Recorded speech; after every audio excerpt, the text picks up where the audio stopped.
1 minute.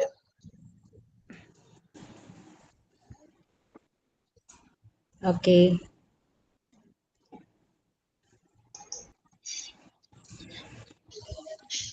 Good morning, all.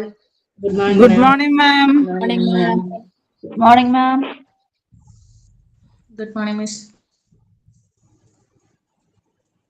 Good morning, ma'am. Okay. Prayer start ചെയ്തോട്ടാ.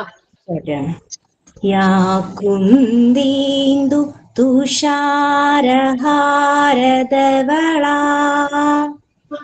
या शुभ्रवस्त्रावृता या वीणावरदण्ड मण्डितकरा या श्वेतपद्मासना या ब्रह्माच्युतशङ्कर प्रभृतिभिर्देवैः सदा वन्दिता सा मां पातु सरस्वती भगवती निःशेषजाड्यापहा शुक्लां ब्रह्म विचारसारपरमाम् आद्यां जगद्व्यापिनीम् वीणापुस्तकधारिणीम् अभयताम् जाड्यान्धकारापहाम् हस्ते स्फाटिकमालिकां विदधतीं पद्मासने संस्थितां वन्दे तां परमेश्वरीं भगवतीं बुद्धिप्रदां शारदां. Good morning all. Thank you. Okay, thank you. Timing.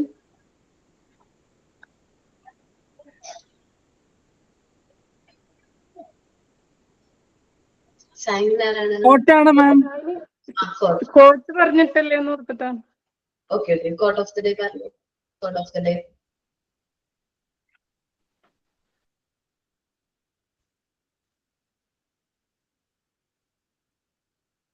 ആരാ പറയുന്നത്?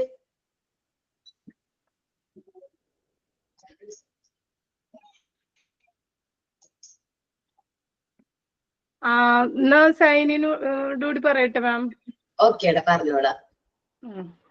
ഞാൻ കോട്ടല്ല എഴുതി വെച്ചേക്കണേ, എന്നാലും ഞാനൊരു പ്രഭാത ചിന്തകൾ എന്ന് പറഞ്ഞിട്ട് മൊബൈലിൽ വന്നൊരു ഇതാണ് എഴുതി വെച്ചേക്കണേ. പരിഭ്രാന്തിയോ ഭയപ്പാടോ അല്ല, മറിച്ച് ആത്മധൈര്യവും തന്റെ ഇടവുമാണ് ഏത് സാഹചര്യത്തിലും തളരാതെ മുന്നോട്ട് പോവാനുള്ള കരുത്ത്. വന്നു ചേർന്ന പ്രശ്നത്തിന്റെ ഭൂതകാലത്തിലെ ചെയ്തികളെ ഇനി നമുക്ക് മാറ്റാനാവില്ല. പക്ഷെ ഇനി ആവർത്തിക്കാതിരിക്കാൻ ശ്രമിക്കുക, അതാണ് നമുക്കിനി വഴിയുള്ളൂ. ഏതവസ്ഥയിലായിരുന്നാലും അതിജീവിക്കണമെന്നുള്ള നമ്മുടെ മനസ്സിന്റെ ഉറപ്പാണ് മുന്നോട്ടുള്ള വഴിയിലേക്ക് പ്രചോദനം പകരുന്നത്. എല്ലാവർക്കും ശുഭദിനം നേരുന്നു. അതോടൊപ്പം welcome to the teacher and welcome to all friends. Sign in Shamla Nasar from Ernakulam, Aluva. Thank you, da. Good morning, all of you. Good morning. Okay, നമ്മള് ലാസ്റ്റ് ക്ലാസ്സിൽ എന്തെങ്കിലും ഇൻസിഡൻസിനെ കുറിച്ച് നിങ്ങളോട് പ്രിപ്പയർ ചെയ്യാൻ ഞാൻ പറഞ്ഞിട്ടുണ്ടായിരുന്നോ? മാം പറഞ്ഞിട്ടുണ്ടായിരുന്നു.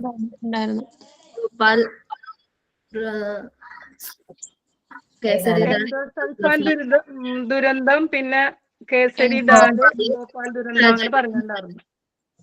ഓക്കെ, ഓരോന്നും ഓരോരുത്തരും പറയാം കേട്ടോ. ആരാ പറയുന്നത്? സൽഫാൻ ഏറ്റവും നന്നായിട്ട് പ്രിപ്പയർ ചെയ്തു, നല്ല രീതിയിൽ കോൺഫിഡന്റ് ആയിട്ടുള്ള ഒരു ഫ്രണ്ടിലേക്ക് വരാം. ഓക്കെ, റസ്ന. ഞാൻ 3 പ്രിപ്പയർ ചെയ്തിട്ടുണ്ട്. എനിക്ക് കുഴപ്പമില്ല, ഓരോന്ന് പറയാം.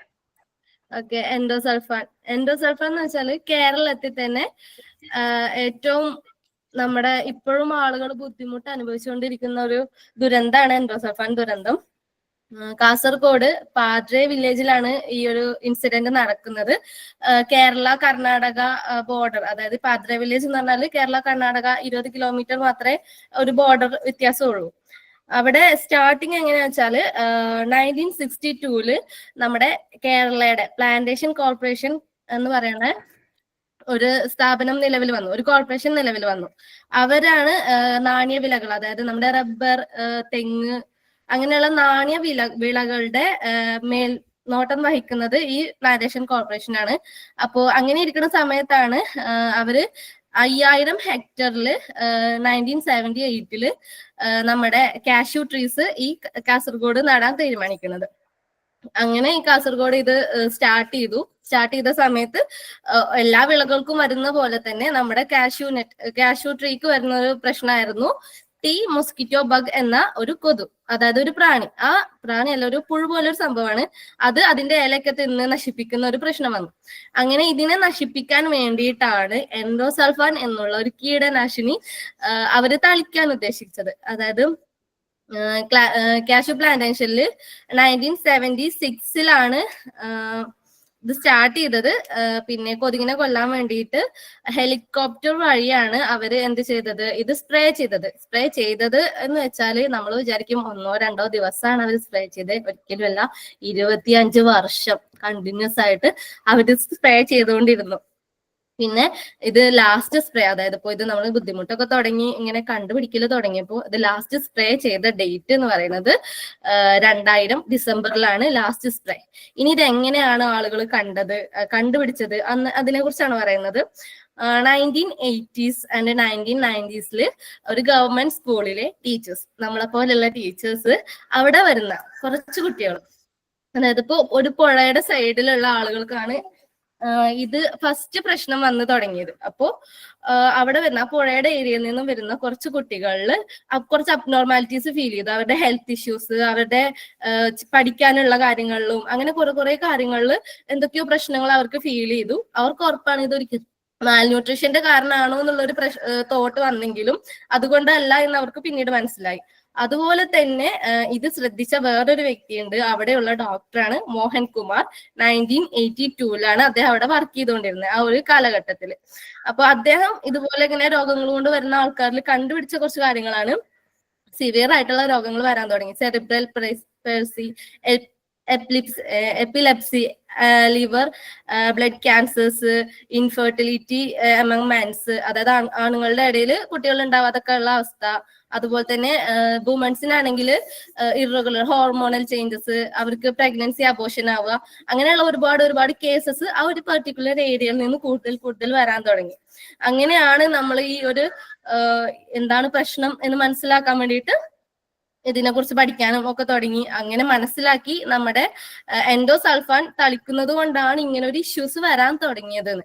അപ്പോ ഇതെങ്ങനെയാണ് വരുന്നതെന്ന് വെച്ചാല് എൻഡോസൾഫാൻ നേരിട്ടും അല്ലാതെയും ഇവരെ ബാധിച്ചിട്ടുണ്ട്. നേരിട്ട് എന്ന് വെച്ചാല് ഇത് തളിക്കുമ്പോൾ വായുവിലൂടെ നമുക്ക് സ്പ്രേ അങ്ങനെ വരുന്നുണ്ട്. അല്ലാണ്ട് നമ്മുടെ ഫുഡ് സൈക്കിളിനെ ഇത് ബാധിച്ചു. അതായത് ഇത് നമ്മുടെ ഭൂമിയിലും വെള്ളത്തിലും എല്ലാം കളർന്ന്, ഇപ്പോ പുഴയിലാണെങ്കിൽ പുഴയിലുള്ള വെള്ളം, അതിലുണ്ടാവുന്ന മത്സ്യം, അങ്ങനെ ഇപ്പോ പാടത്താണെങ്കിൽ നമ്മുടെ ഫുഡ് സൈക്കിൾ അറിയാലോ, ഇങ്ങനെ കണക്റ്റഡ് ആണ്, എല്ലാം കണക്റ്റഡ് ആണ്. അപ്പൊ എല്ലാത്തിലും ബാധിച്ചു തന്നെ മനുഷ്യന്റെ ഉള്ളിലേക്ക് എത്തുന്നതിനനുസരിച്ച് ഓരോരുത്തർക്കായിട്ട് പ്രശ്നങ്ങൾ വരാൻ തുടങ്ങി. ഇതാണ് എൻഡോസൾഫാൻ ബാധയെ കുറിച്ച് പറയാനുള്ളത്. പിന്നെ ഇതിലിപ്പോഴും ഒരുപാട് ആൾക്കാർ ദുരിതം അനുഭവിക്കുന്നുണ്ട്. പിന്നെ ഇത് നമ്മുടെ 2000 ഇന്ത്യൻ ഗവൺമെന്റ് ഇത് ബാൻ ചെയ്യുന്നത്, എൻഡോസൾഫാൻ ബാൻ ചെയ്യുന്നത്. പിന്നെ കേരള ഗവൺമെന്റ്. പിന്നെ ഇന്ത്യൻ കോർട്ടിലേക്ക് 2003 ഇന്ത്യൻ കോർട്ടിലേക്ക് കേരള ഗവൺമെന്റ് തന്നെ ഒരു ഫയൽ സ്യൂട്ട് ചെയ്യാണ്. അതായത് എൻഡോസൾഫാൻ എന്നുള്ള കീടനാശിനി ഉപയോഗം, അതുപോലെ തന്നെ അത് നിർമ്മാണം, അത് സെയിൽ ചെയ്യുക, ഈ 3 കാര്യങ്ങളും മൊത്തമായിട്ട് ബാൻ ചെയ്യേണ്ട ഒരു ഫയൽ സ്യൂട്ട് ചെയ്തു.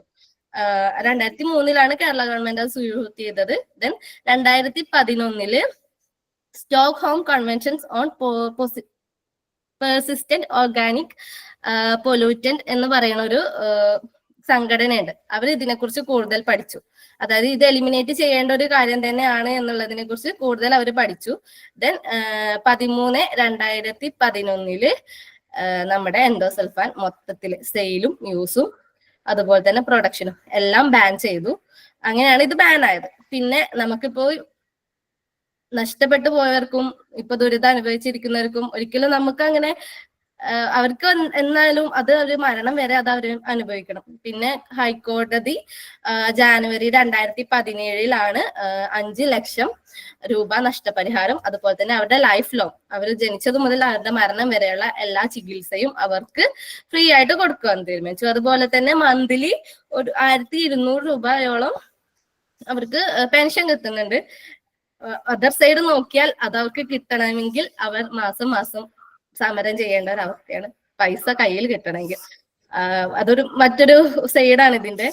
പിന്നെ ഉള്ളത് എന്താ പറയാ, ഞാൻ രണ്ടുപേരെ കഥയും കൂടെ പറയാം. അത് ഞാനിതിങ്ങനെ നോക്കിയപ്പോ എനിക്ക് കിട്ടിയതാണ്, ഉൾപ്പെടുത്തണമെന്ന് എന്റെ മനസ്സ് തോന്നിച്ചൊരു കാര്യമാണ്.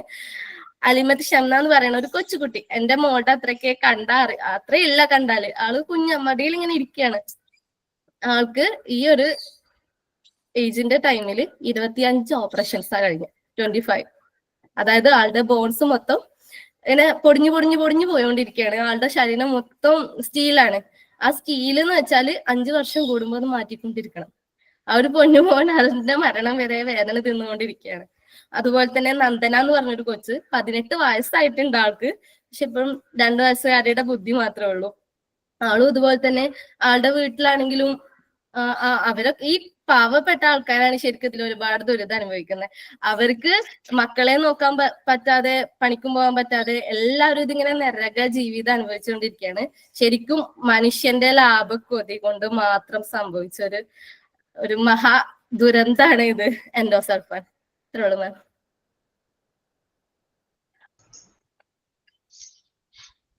ഓക്കേടാ. ഇതേപോലെ തന്നെ ഒരു ദുരന്തമാണ് ഭോപ്പാൽ ദുരന്തത്തെ കുറിച്ച് ആരാ പ്രിപ്പയർ ചെയ്തിരിക്കുന്നത്, പ്രസന്റ് ചെയ്യാൻ തയ്യാറായിരിക്കുന്നത്? ഓക്കേടാ. ഭോപ്പാൽ ട്രാജഡി, അതായത് ഭോപ്പാൽ ദുരന്തം 1984 ഡിസംബർ 3-ാം തീയതിയാണ് ലോകം കണ്ടതിൽ വെച്ച് ഏറ്റവും വലിയ വിഷവാതക ദുരന്തമായ ഭോപ്പാൽ ദുരന്തം ഭോപ്പാലില് അരങ്ങേറുന്നത്. ഇപ്പൊ ഇന്ത്യയിൽ നടന്നിട്ടുള്ളതിൽ വെച്ച് ഏറ്റവും വലിയ വ്യാവസായിക ദുരന്തം എന്ന് തന്നെ പറയാം. അപ്പൊ അതായിരുന്നു ഭോപ്പാൽ വിഷവാതക ദുരന്തം. അപ്പോൾ ഈ യൂണിയൻ കാർബൈഡ് കോർപ്പറേഷന്റെ ഭോപ്പാലിലെ കീടനാശിനി നിർമ്മാണശാലയിൽ നിന്ന് മീഥൈൽ ഐസോസൈനേറ്റ് എന്ന വിഷവാതകം ടൺ കണക്കിന് ചോർന്ന് നഗരത്തിലെ ജനങ്ങളെ, അവരുടെ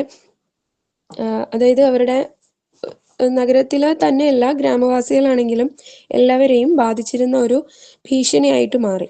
അപ്പോൾ ജീവിതത്തെ സാരമായി ബാധിക്കുന്ന മാരകമായ ആരോഗ്യ പ്രശ്നങ്ങൾ ഉണ്ടാക്കിയ ഒരു സംഭവമായിരുന്നു അത്. അതായത് ഏകദേശം 15,000-ൽ പരം ആളുകൾ മരണപ്പെടുക വരെ ചെയ്തിട്ടുള്ള ഒരു സംഭവമായിരുന്നു. ഈ ഹരിത വിപ്ലവത്തിന് ശേഷം ഇന്ത്യയിൽ വൻതോതിൽ, അതായത് കൃഷികൾ സംരക്ഷിക്കുന്നതിന് വേണ്ടിയിട്ട് ഒരുപാട് രാസകീടനാശിനികൾ ഉൽപ്പാദിപ്പിക്കുന്ന ഒരുപാട് കമ്പനീസ് ഉണ്ട്. അപ്പൊ അവരുടെ പ്രൊഡക്ഷൻ അത് കൂടുന്നതിന് വേണ്ടിയിട്ട് ഇപ്പോൾ രസ്ന പറഞ്ഞ പോലെ സാമ്പത്തികമായിട്ട് അവര് ലാഭക്കൊതിയുടെ അടിസ്ഥാനത്തിൽ ഒരുപാട് രാസകീടനാശിനികൾക്ക് ഡിമാൻഡ് വന്നു. അപ്പൊ അങ്ങനെയുള്ള സാഹചര്യത്തിൽ ഒരു അമേരിക്കൻ കമ്പനി ആയിരുന്ന യൂണിയൻ കാർബൈഡ് എന്ന് പറയുന്ന കമ്പനി ഇന്ത്യയിൽ എത്തിയിട്ട് അത് നമ്മുടെ സർക്കാരുമായിട്ട് കൂടിച്ചേർന്നിട്ടൊരു അവലോകനത്തിലെത്തി 1969 ഭോപ്പാലിലെ യൂണിയൻ കാർബണൈഡിന്റെ 14ാമത്തെ പെസ്റ്റിസൈഡ് ഫാക്ടറി ആയിട്ട് നമ്മളുടെ ഇന്ത്യയിൽ അത് ഭോപ്പാലിൽ രൂപം കൊള്ളുകയാണ് ചെയ്തത്. അപ്പൊ 1977 ഈ കമ്പനിയിൽ സെവിൻ എന്ന പേരുള്ള ഒരു കീടനാശിനി ഉൽപ്പാദിപ്പിക്കാനായിട്ട് കമ്പനി തീരുമാനിച്ചു. അതും നമ്മുടെ ഇന്ത്യൻ സർക്കാരിന്റെ അനുമതിയോട് കൂടിയിട്ട് അത് ഉൽപ്പാദിപ്പിക്കാനായിട്ട് തീരുമാനിച്ചു. അത് ഈ സെവിൻ എന്ന പേരുള്ള കീടനാശിനി ഈ തണ്ടുതുരപ്പൻ, കതിരുവെട്ടി, ചാഴി അങ്ങനെയുള്ള കീടങ്ങളെ നശിപ്പിക്കാനായിട്ട് നിർമ്മിക്കുന്ന ഒരു തരം പെസ്റ്റിസൈഡ് ആണ്. അപ്പൊ ഇത് വളരെ സുരക്ഷിതത്വമല്ലാത്ത രീതിയിലുള്ള സിലിണ്ടർ വഴി അതില് മീഥൈൽ ഐസോസൈനേറ്റ് എന്ന് പറയുന്ന ഈ രാസവസ്തു കടത്തിവിടുകയും അതിൽ കൂടി ചോർച്ചയുണ്ടായിട്ട് ഇത് വായുവിൽ കലരുകയും വായുവിൽ നിന്ന് മണ്ണിലേക്കും അതുപോലെ തന്നെ ജലസ്രോതസ്സുകളിലേക്ക് പകരുകയും ചെയ്തിട്ട് ഇത് ശ്വസിക്കുകയും നമ്മുടെ വായിലൂടെ മനുഷ്യരുടെ ഉള്ളിലേക്ക് ചെന്ന് കഴിഞ്ഞാൽ അത് അവരുടെ ജീവന് തന്നെ ആപത്തായി മാറുന്ന ഒരു രീതിയിലേക്ക് അത് മാറുകയും ചെയ്തു. അപ്പൊ ഏകദേശം 2 ലക്ഷത്തിൽ പരം ആളുകളെ നിത്യരോഗികളാക്കിയ ഒരു ദുരന്തം കൂടിയായിരുന്നു ഇത്. വിട്ടുമാറാത്ത ചുമ, കാഴ്ച തടസ്സം, അതുപോലെ കുട്ടികളിലെ തിമിരം, കൃത്യമായ രീതിയിൽ ശ്വാസോച്ഛ്വാസം എടുക്കാൻ പറ്റാത്ത അവസ്ഥ, ക്യാൻസർ, ക്ഷയം, തളർച്ച, വിഷാദം, പനി, വിട്ടുമാറാത്ത പനി, അങ്ങനെയുള്ള ഒരു അവസ്ഥ, രോഗാവസ്ഥകള് ജീവിച്ചിരിക്കുന്നവർക്ക് നൽകി. അപ്പോൾ ദുരന്തത്തിന്റെ പരിണിത ഫലങ്ങൾ 2 ലക്ഷം പേരിൽ മാത്രം ഒതുങ്ങിയതല്ല, ഏകദേശം ഒരു 5 ലക്ഷത്തിൽ പരം ആളുകളെ ബാധിച്ച ഒരവസ്ഥയാണ്. ഇതില് ഏറെക്കുറെ പേർ മരിക്കുകയും ചെയ്തു. മരണപ്പെട്ടിട്ട് അവശേഷിക്കുന്ന ആളുകളിലാണ് ഇത്തരം ഒരവസ്ഥ നിലകൊണ്ടിട്ടുള്ളത്. ഇപ്പോഴും അതിന്റെ പരിണിത ഫലങ്ങൾ അനുഭവിച്ചു കൊണ്ടിരിക്കുന്നു ഭോപ്പാൽ എന്ന നഗരം. അപ്പോൾ അതിനു വേണ്ടിയിട്ട് അന്ന് ഈ കമ്പനി നഷ്ടപ്പെട്ട ആളുകൾക്ക് വേണ്ടിയിട്ടോ അല്ലെങ്കിൽ അതിനു വേണ്ടിയിട്ട് ഒരു പ്രിക്കോഷൻസോ ഒന്നും സ്വീകരിക്കാതെ, നഷ്ടപ്പെട്ട ആളുകൾക്ക് യാതൊരു തരത്തിലുള്ള സഹായങ്ങളും നൽകാതെ ഒക്കെ അവര് അതിൽ നിന്ന് ഒഴിഞ്ഞു മാറി നിന്നു, ഈവൻ നമ്മുടെ സർക്കാർ പോലും. അപ്പോൾ പിന്നീട് അത് ഗവേഷണത്തിൽ തെളിഞ്ഞപ്പോൾ ഈ കമ്പനിയിലെ തൊഴിലാളികൾ ഉൾപ്പെടെ, അതായത് വൻകിട തൊഴിലാളികളല്ലാണ്ട് താഴേക്കിടയിലുള്ള തൊഴിലാളികൾ ഉൾപ്പെടെ ഇതിന്റെ ബാധ്യസ്ഥത വഹിക്കേണ്ടി വന്നു. അവരതിന്റെ എന്താ പറയുന്നത്, ആ കുറ്റം അവരിലേക്ക് എത്തിയിട്ട്, ചിലപ്പോ ഇതിനെക്കുറിച്ച് യാതൊരു തരത്തിലുള്ള അറിവുകളും ഇല്ലാത്തവരായിരിക്കാം, പക്ഷെ അവര് പോലും പിന്നീട് ഇതിൽ നിന്നുണ്ടായ ഭവിഷ്യത്ത് അനുഭവിക്കേണ്ടി വന്നു, ഇന്നും ശിക്ഷിക്കപ്പെട്ടുകൊണ്ടിരിക്കുന്നു. Thank you ma'am. ഇത്രയുള്ളൂ. ഓക്കെ.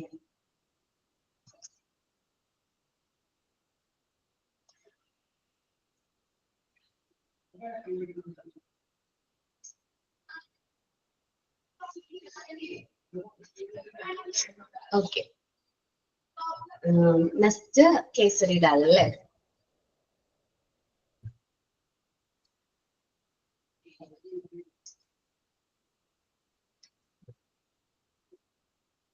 അല്ലെ, കേസരി ദാൽ അല്ലേ നെക്സ്റ്റ്?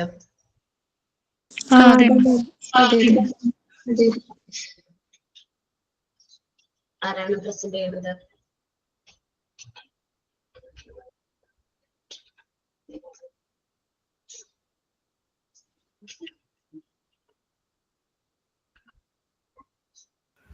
അതില്ലെങ്കിൽ ഞാൻ ചെയ്യാം. ഞാൻ പ്രസന്റ് ചെയ്യാം മാം. ആരാണ്? തമന്നയാണ്. തമന്ന. ഓക്കെ, പ്രസന്റ് ചെയ്തോ കേട്ടോ. Good morning ma'am. Good morning all. അറിയാം. എല്ലാരും മ്യൂട്ട് ആക്കി. ഹലോ. ഓക്കെ, തവണ പ്രസന്റ് ചെയ്തോ. ബാക്കി എല്ലാവരും മ്യൂട്ട് ചെയ്യാണ്.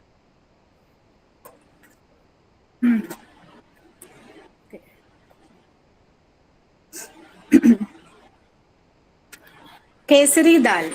Kesari dal is also known as grass pea, contains a neurotoxin called beta-aminopropionitrile. അതായത് നമ്മളൊരു പയർ അല്ലേ, പയർ പരിപ്പില്ലേ, അതേപോലത്തെ ഒരു ടൈപ്പ് ഓഫ് ഇതാണ് കേട്ടോ, ഒരു പരിപ്പാണ് ഈ കേസരി ദാൽ എന്ന് പറയുന്നത്. ഗ്രാസ് പീ എന്നാണ് ഇതിനെ അറിയപ്പെടുന്നത്. ഇതിൻ്റെ അകത്ത് ഒരു കെമിക്കൽ, ഒരു ന്യൂറോടോക്സിൻ അടങ്ങിയിട്ടുണ്ട് കേട്ടോ, ഒരു പോയിസൺ പോലത്തെ ഒരു ബെറ്റ-അമിനോപ്രോപ്പിയോനൈട്രിൽ എന്നാണ് അതിന്റെ പേര് വരുന്നത്. ഒരു അങ്ങനത്തെ ഒരു കെമിക്കൽ സബ്സ്റ്റൻസിൽ അടങ്ങിയിട്ടുണ്ട്. അപ്പോൾ ഇതിനെ നമ്മൾ ഒരുപാട് യൂസ് ചെയ്ത് കഴിഞ്ഞാൽ ഇത് ഒരുപാട് എന്ന് വെച്ചാൽ ഒരു വിറ്റഴിഞ്ഞ് പോകുന്ന ഒരു സാധനമാണ് നമ്മുടെ കടകളിലൊക്കെ. ഒരു ചീപ്പ് സോഴ്സ് ഓഫ് പ്രോട്ടീൻ ആണ്. പ്രോട്ടീനിന് വേണ്ടി നമ്മൾ ഈ പയറ്, കടല, അപ്പൊ കൂടുതലായിട്ട് ഈ കടകളിൽ നിന്ന് സാധനങ്ങൾ വാങ്ങിക്കുമ്പോൾ വളരെ ചീപ്പായിട്ട് നമുക്ക് കിട്ടുന്ന ഒരു സാധനവുമാണ്. അതേപോലെ ഏത് ക്ലൈമറ്റിലും ഇത് സർവൈവ് ചെയ്യും. അത് ഇതിന്റെ ഒരു ക്രോപ്പിന്റെ പ്രത്യേകതയാണ്. അതായത് ഭയങ്കരമായ മഴ, അതേപോലെ എല്ലാ കൃഷികൾക്കും ഓരോ ക്ലൈമറ്റ് വേണമല്ലോ. ഒരു മോഡറേറ്റ് ആയിരിക്കും, അല്ലെങ്കിൽ ചൂടായിരിക്കും. ഇതിനെന്ന് വെച്ചാൽ വളരെ ഹാർഷായിട്ടുള്ള ക്ലൈമറ്റിൽ പോലും ഇതെന്ത് ചെയ്യുക, ഇത് നമുക്ക് കൾട്ടിവേറ്റ് ചെയ്തെടുക്കാൻ പറ്റും. അതേപോലെ ഇത് പെട്ടെന്ന് റൈപ്പൻ ചെയ്യും, പെട്ടെന്ന് അത് വിളവ് മീൻസ് തരം നമുക്ക് പെട്ടെന്ന് അവൈലബിൾ ആയിരിക്കും ഇത്. അപ്പൊ ഇതിന്റെ പ്രശ്നം എന്ന് പറഞ്ഞാൽ consuming large amounts of kesari dal over a long period of time can cause lathyrism. അതായത് നമുക്ക് ഈ ട്രെമേഴ്സ് ഒക്കെ വരും, നമ്മുടെ മസ്കുലർ വീക്ക്നെസ്, മസിൽസിനൊക്കെ വീക്ക്നെസ്, അതേപോലെ മെയിനായിട്ട് ഇത് ഒരുപാട് കൺസ്യൂം ചെയ്ത് കഴിഞ്ഞാൽ, നമ്മൾ യൂസ് ചെയ്ത് കഴിഞ്ഞാൽ lower half of the body, അതായത് നമ്മുടെ ശരീരത്തിന്റെ താഴേക്കുള്ളത് അത് പാരലൈസ് ചെയ്ത് പോവാനും സാധ്യത ഉണ്ട്. അപ്പൊ ഇതൊക്കെ ഇതിന്റെ സൈഡ് എഫക്റ്റ് ആണ്. അപ്പോൾ ഈ ഒരു ബാൻ വന്നത് നമ്മുടെ ICMR എന്ന് പറയുന്ന Indian council of medical research ആണ്. അതേപോലെ FSSAI food safety and standards authority of India ആണ് ഇതിന്റെ, അതായത് വളരെ കുറച്ച് മാത്രം കേസരി നമ്മൾ എന്ത് ചെയ്യുക, കൺസ്യൂം ചെയ്യുക. നമ്മൾ ലാർജ് ക്വാണ്ടിറ്റിയിൽ ഇത് യൂസ് ചെയ്ത് കഴിഞ്ഞാൽ ഈ പറയുന്ന കെമിക്കൽ അടങ്ങിയിട്ടുള്ള ഈ പ്രൊപ്പീൻ സബ്സ്റ്റൻസ് നമ്മുടെ ഉള്ളിലേക്ക് പോയി അങ്ങേയറ്റം നമുക്ക് ഈ ഒരു ലോവർ ബോഡി പാരലൈസ് ചെയ്യാനുള്ള, നമ്മുടെ മസിൽസ് എല്ലാം പെട്ടെന്ന് വീക്കാവും, ശോഷിച്ചു പോകും. ഒരുപാട് കെമിക്കൽസ് ആണ് നമ്മുടെ ഉള്ളിൽ അതുവഴി പോകുന്നത്. അതുകൊണ്ട് ഇവർ ചെയ്തിരിക്കുന്നത് വെച്ചാൽ കുറച്ച് എമൗണ്ട് യൂസ് ചെയ്യുക എന്നുള്ളൊരു ബാനാണ് ഒരു കേസരി ദാലിൽ കൊണ്ടുവന്നിരിക്കുന്നത്. പിന്നെ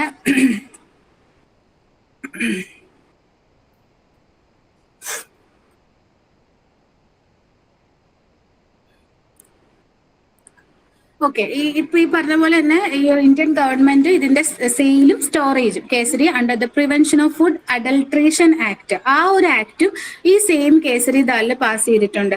അതായത് 1961 ഈ ഫുഡ് അഡൾട്രേഷൻ ആക്ടിന്റെ ഭാഗമായിട്ട് ഇതിന്റെ പ്രിവെൻഷൻ, അത് കംപ്ലീറ്റ്ലി അല്ല പറയുന്നത്, ഈ പറയുന്ന പോലെ ഇതിന്റെ സെയില് മാക്സിമം ഇത് കടകളിൽ കുറച്ച് കൊടുക്കുക, അതേപോലെ നമ്മൾ കൺസ്യൂം ചെയ്യുന്നതിന്റെ അളവ് കുറയ്ക്കുകയാണെങ്കിൽ ഈ ഒരു അസുഖത്തിൽ നിന്ന്, ഈ ഒരു വലിയൊരു കോസിൽ നിന്ന് നമുക്ക് രക്ഷപ്പെടാനായിട്ട് സാധിക്കും. അപ്പോൾ ഇതാണ് ഈ ഒരു കേസരി ദാലിന്റെ സിംറ്റംസും ഇതാണ് വരുന്നത് കേട്ടോ. ഇത്രയും ഞാൻ പ്രിപ്പയർ ചെയ്തുള്ളൂ മാം, ടൈം കുറവായിരുന്നു. Thank you. നമ്മളെല്ലാവരും കണ്ടിട്ടുള്ള ഇമേജ് ആണ്, ഏതാണ് ഇത് കാണിക്കുന്നത്. ഏകദേശം എല്ലാവരും ഭോപ്പാൽ ദുരന്തത്തിന്റെ ഭാഗമാണ് ഈ കാണുന്ന ഇമേജസ് ഒക്കെ കേട്ടോ.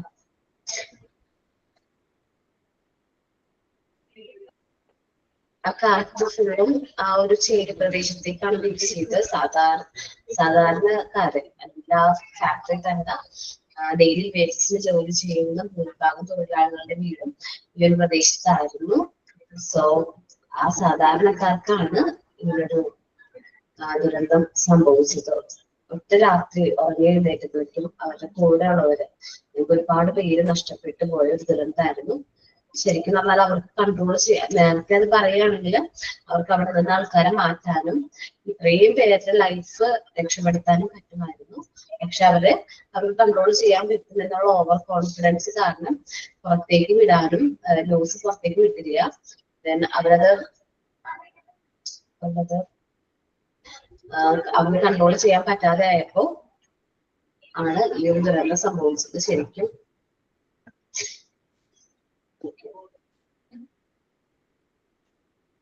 ലാക്ക് ഓഫ് മെയിൻ്റനൻസ്, അതേപോലെ തന്നെ എനിക്ക് തോന്നുന്നു ഭൂരിഭാഗം പേരും അവരുടെ നിന്ന് വെക്കേറ്റ് ചെയ്യിപ്പിക്കാനുള്ള ടൈം അവരുടെ കയ്യിൽ ഉണ്ടായിരുന്നു. ഇത് ലീക്കായ സമയം മുതൽ അത് സ്പ്രെഡ് ആവുന്ന വരെയുള്ള ടൈം കൊണ്ട് ഭൂരിഭാഗം ആൾക്കാരെ മാറ്റായിരുന്നു. പക്ഷെ അവരൊന്നും ചെയ്തില്ല. ഇങ്ങനെയാണ് ഈ ഒരു ദുരന്തം സംഭവിച്ചത്. സോ അതിൽ നിന്ന് ഒരുപാട് പേർക്ക് ഫിസിക്കൽ ഡിസബിലിറ്റീസ്, മറ്റു അസുഖങ്ങളൊക്കെ വന്നിട്ടുണ്ട്. ഭോപ്പാൽ ദുരന്തം മാത്രമല്ല, എൻഡോസൾഫാൻ ആവട്ടെ, അവർക്ക് ഫിസിക്കൽ ഡിസബിലിറ്റി. എൻഡോസൾഫാൻ ഇമേജ് കാണിച്ചില്ല, നമ്മുടെ സ്വന്തം കേരളത്തിൽ നടന്ന സംഭവമാണ്. ഇതേപോലെ ഒരുപാട് പേർക്ക് ഇന്നും ഇതേ പ്രശ്നങ്ങള് ഫേസ് ചെയ്യുന്ന ആൾക്കാരെ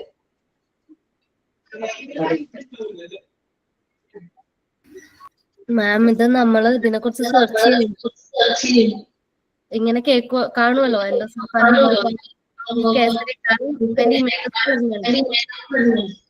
എക്കോ അടിക്കുന്നുണ്ടോ? ഓക്കെ, ഞാൻ മ്യൂട്ട്. ഹലോ, കേൾക്കാവോ? മോൻ പറഞ്ഞോ കേട്ടോ, മോൻ പറഞ്ഞോ. എക്കോ ആയതുകൊണ്ട് മ്യൂട്ട് ചെയ്യണേണ്.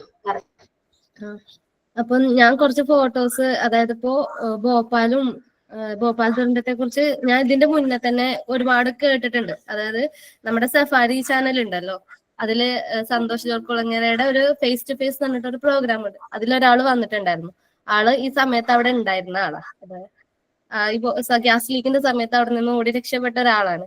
അപ്പൊ ആളുടെ എക്സ്പീരിയൻസ് പറയുന്നുണ്ട്. അത് കുറെ മുന്നേ കേട്ടതാണ്. അപ്പൊ ഞാൻ ഇവിടെ പറയാൻ വേണ്ടിയിട്ട് ഒന്നുകൂടെ വീണ്ടും കേട്ടു.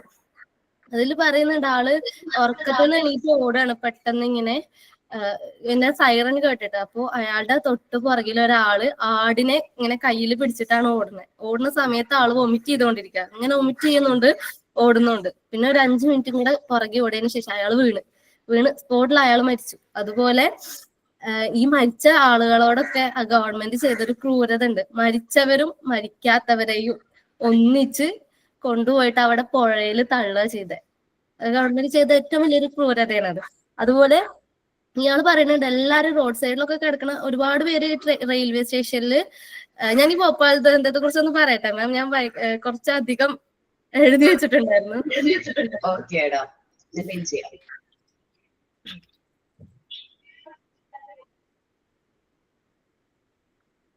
എനിക്ക് ഡിസ്ക്രൈബ് ചെയ്യണം എന്ന് വളരെ ആഗ്രഹമുള്ള ഒരു ഇത് എന്താണ്. ഓക്കെ, ഞാന് കുറച്ച് ഫോട്ടോസും കാര്യങ്ങളൊക്കെ എടുത്തു വെച്ചിട്ടുണ്ടായിരുന്നു ഇതിനെ കുറിച്ച്. നമ്മുടെ ഭോപ്പാൽ ദുരന്തം ഇപ്പോ അതായത് അർച്ചന പറഞ്ഞ പോലെ തന്നെ അർച്ചന പറഞ്ഞ പകുതി കാര്യങ്ങളും ഞാൻ എഴുതി വെച്ചിട്ടുണ്ട്. അപ്പൊ അത്രയും ഞാൻ റിപ്പീറ്റ് ചെയ്യുന്നില്ല. അതിൽ പെടാത്ത കുറച്ച് കാര്യങ്ങൾ മാത്രം പറയാം. അതായത് നമ്മുടെ ഈ ഗ്യാസിനെ കുറിച്ച്, ഗ്യാസ് ലീക്ക് ആയതിനെ കുറിച്ചിട്ട് പറയാം. ഫസ്റ്റ് ഗ്യാസ് അവർക്ക് നഷ്ടം വരാൻ തുടങ്ങി. നമ്മുടെ നാട്ടില് ഈ സെവിൻ എന്ന് പറഞ്ഞ ഈ പ്രൊഡക്റ്റിന് വലിയ ഹോപ്പ് ഉണ്ടായിരുന്നില്ല. കാരണം കേരളത്തിൽ എന്ന് വെച്ചാൽ അവിടെ ഭോപ്പാലില് വരൾച്ച ബാധിച്ച് അവിടെയുള്ള കൃഷികളെല്ലാം നശിക്കുകയും ചെയ്തു. കേരളത്തിൽ അന്നൊന്നും ഇങ്ങനത്തെ സാധനങ്ങൾ ഉപയോഗിച്ച് തുടങ്ങിയിട്ടില്ല. ഫുള്ള് നമ്മുടെ ജൈവവളമൊക്കെ ആയിരുന്നു. അതുകൊണ്ട് ഇതിന് ലോസ് വന്നു തുടങ്ങി. ആ ലോസ് വന്നത് മുതലാണ് ഇതിന്റെ പതനം തുടങ്ങുന്നത്. അതായത് ലോസ് വന്നപ്പോ ഇവരെന്ത് ചെയ്തു, ഈ ഒരു കമ്പനിക്ക് എതിരെ അതിന്റെ മെയിൻ ഹെഡെന്ന് അവിടെ ഉണ്ടായിരുന്ന വർക്ക് ചെയ്തിരുന്ന മെയിൻ ആയിട്ടുള്ള ആളെ, അതിന്റെ ഫുൾ ഇൻഫോർമേഷനും നോളജും ഒക്കെ ഉള്ള ഒരു വ്യക്തിനെ, അതിന്റെ മാനേജറിനെ ട്രാൻസ്ഫർ ചെയ്തിട്ട് ഇന്ത്യയിലുള്ള ഒരു വ്യക്തിനെ ഇതിലേക്ക് വെക്കുകയാണ്. അവിടെ മുതലാണ് ഈ ഒരു ദുരന്തത്തിന്റെ സ്റ്റാർട്ട്. അന്ന് മുതലാണ് ഇങ്ങനൊരു ദുരന്തം ഇവിടെ ഉണ്ടാവാൻ പോവുകയാണെന്ന് ശരിക്കും അവർ അറിഞ്ഞു കാണില്ല. പക്ഷെ അവര് ചെയ്ത ഏറ്റവും വലിയൊരു കാര്യമാണ് ആ ഒരു പ്രശ്നം. അതുപോലെ പിക്ചർ കാണുന്നുണ്ടോ എന്ന് അറിയില്ല, കാണുന്നുണ്ടോ?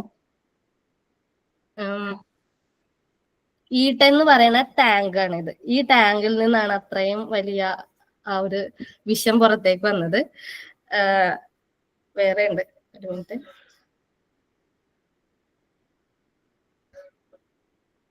ഇങ്ങനെ 3 ടാങ്ക് ഉണ്ട്. E10 എന്ന് പറയുന്നത് അതിന്റെ നടുക്കത്തെ, ഐ തിങ്ക് എനിക്ക് തോന്നുന്നു നടുക്കിലുള്ള ടാങ്ക് ആയിരുന്നു ഇത്, E10 എന്ന് പറയുന്ന ടാങ്ക്. ഇനി ഞാൻ പറയാം.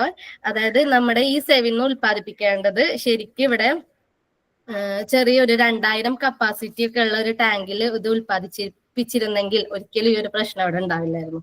ഇത്രയും എമൗണ്ട് ഓഫ് ആൾക്കാർ മരിക്കില്ലായിരുന്നു. അത് ഇതുപോലെ തന്നെ ഇത് ശരിക്കും ഇങ്ങനെ ഇതിനെക്കുറിച്ച് റിസർച്ച് ചെയ്ത സമയത്ത് അവിടെ ഒരു വിവരമുള്ള ഒരു മനുഷ്യൻ, ആ കമ്പനിയിലുള്ള ഒരു വ്യക്തി പറഞ്ഞിട്ടുണ്ടായിരുന്നു, ഇന്ത്യയിൽ ഇത്രയും വലിയൊരു ടാങ്കിന്റെ ആവശ്യമില്ല, 2000 ഒക്കെ മതിയെന്ന്. പക്ഷെ അത് അവർ കേൾക്കാണ്ട് 5000 ടൺ കപ്പാസിറ്റി ഉള്ള ഒരു ടാങ്കാണ് നമ്മുടെ ഇന്ത്യയിൽ അത് സ്ഥാപിച്ചത്.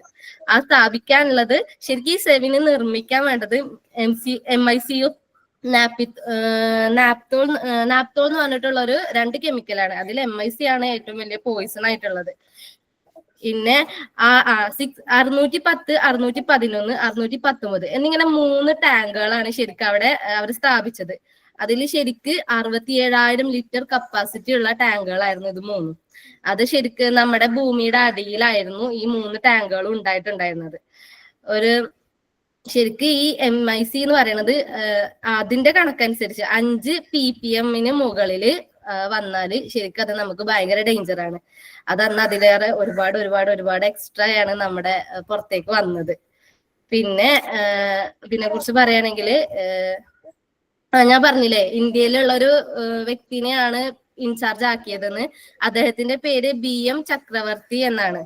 അദ്ദേഹം ഇത് ചാർജ് ഒക്കെ ഏറ്റെടുത്തതിന് ശേഷം നമ്മുടെ ഭോപ്പാൽ ദുരന്തം നടക്കുന്നതിന്റെ കുറച്ച് മാസങ്ങൾക്ക് മുമ്പ് 1981 അവിടുത്തെ ഒരു സ്റ്റാഫ് മരിക്കുകയുണ്ടായി. ഈ സെയിം റീസൺ, അതായത് ഒരു വാതകം ചോർന്ന് അത് സ്മെല്ല് ചെയ്തതിന്റെ ഒരു കാരണം കൊണ്ട് മുഹമ്മദ് അഷ്റഫ് എന്ന് പറയുന്ന ഒരാൾ മരിച്ചിട്ടുണ്ടായിരുന്നു. അദ്ദേഹത്തിന്റെ ഒരു ഫ്രണ്ടാണ് രാജ്കുമാർ കഷാരി. അദ്ദേഹം ഒരു ലേഖകനായിരുന്നു. അന്ന് മുതൽ നമ്മുടെ ഭോപ്പാൽ ദുരന്തം നടക്കുന്നതിന്റെ കുറച്ച് മാസങ്ങൾക്ക് മുമ്പ് വരെ അദ്ദേഹം ഇങ്ങനൊരു ദുരന്തം നമ്മുടെ നാട്ടിൽ നടക്കാൻ പോകുന്നുണ്ട് എന്ന് പറഞ്ഞിട്ട് ഒരുപാട് ലേഖനങ്ങൾ എഴുതിയിട്ടുണ്ടായിരുന്നു. പക്ഷെ നമ്മുടെ നാട് ഇങ്ങനെ ആയതുകൊണ്ട് മാത്രം, നമ്മുടെ നാട്ടിലെ ഗവൺമെന്റ് ഇങ്ങനെ ആയതുകൊണ്ട് മാത്രം അതാരും ശ്രദ്ധിച്ചില്ല. അതിനത്ര കാര്യപ്പെട്ടൊരു ഇത് കൊടുക്കാത്തത് കൊണ്ട് മാത്രമാണ് ഇങ്ങനൊരു ദുരന്തം അവിടെ നടന്നത്.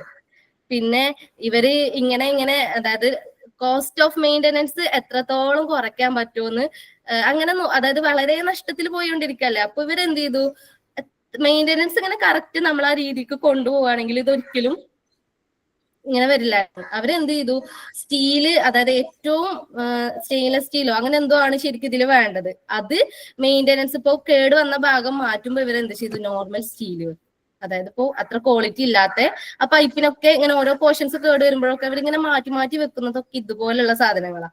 അങ്ങനെ കോസ്റ്റ് ഇങ്ങനെ കുറച്ച് അവർ കൊണ്ടുവന്നത് ഒരുപാട് ആൾക്കാരുടെ മരണത്തിലേക്കാന്ന് മാത്രം. അത് ഈ 610 എന്നാണ് ആ ടാങ്കിന്റെ പേര്. ആ ടാങ്കിലേക്ക് എങ്ങനെയാണ് ഇനി ഇതെങ്ങനെയാ ലീക്ക് ആയതെന്നറിയോ? ഞാൻ നേരത്തെ കാണിച്ചു തന്നില്ല ഒരു ഫോട്ടോ. ആ ഫോട്ടോയിൽ 3 പൈപ്പ് ഉണ്ട്, ഇങ്ങനെയായിട്ട് 3 പൈപ്പാ. അതിൽ ഈ 610ലേക്ക് വരുന്ന പൈപ്പിൽ ചെറിയൊരു ബ്ലോക്ക് വരികയാണ്. അപ്പൊ ആ ബ്ലോക്ക് മാറ്റാൻ വേണ്ടിയിട്ട് അവിടെ വർക്ക് ചെയ്യണ മെയിൻ്റനൻസ് സ്റ്റാഫിനോട് അവിടുത്തെ മാനേജറോ ആരോ പറയാണ്, അതായത് അതിലേക്ക് ഹൈ പ്രഷറിൽ, അതായത് അവിടെ ബ്ലോക്ക് ചെയ്ത്, അതായത് ഈ ടാങ്കിലേക്ക് വെള്ളം ചെന്നാൽ ഭയങ്കര ഡേഞ്ചറാണ്. അപ്പൊ ആ ടാങ്കിലേക്ക് പോകുന്ന ഭാഗം ബ്ലോക്ക് ചെയ്തിട്ട് പ്രഷറിൽ വെള്ളം അടിക്കാൻ പറഞ്ഞു.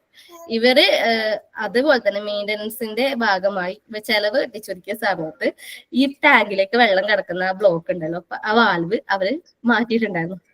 അതായത് വെള്ളം നേരെ ടാങ്കിലേക്കാണ് എത്തുക. അപ്പൊ ഇങ്ങനെ ഇത് പ്രഷറിൽ അടിക്കുന്ന സമയത്ത് ഒരു 3 മണിക്കൂർ ഓൾമോസ്റ്റ് ആ ടാങ്കിൽ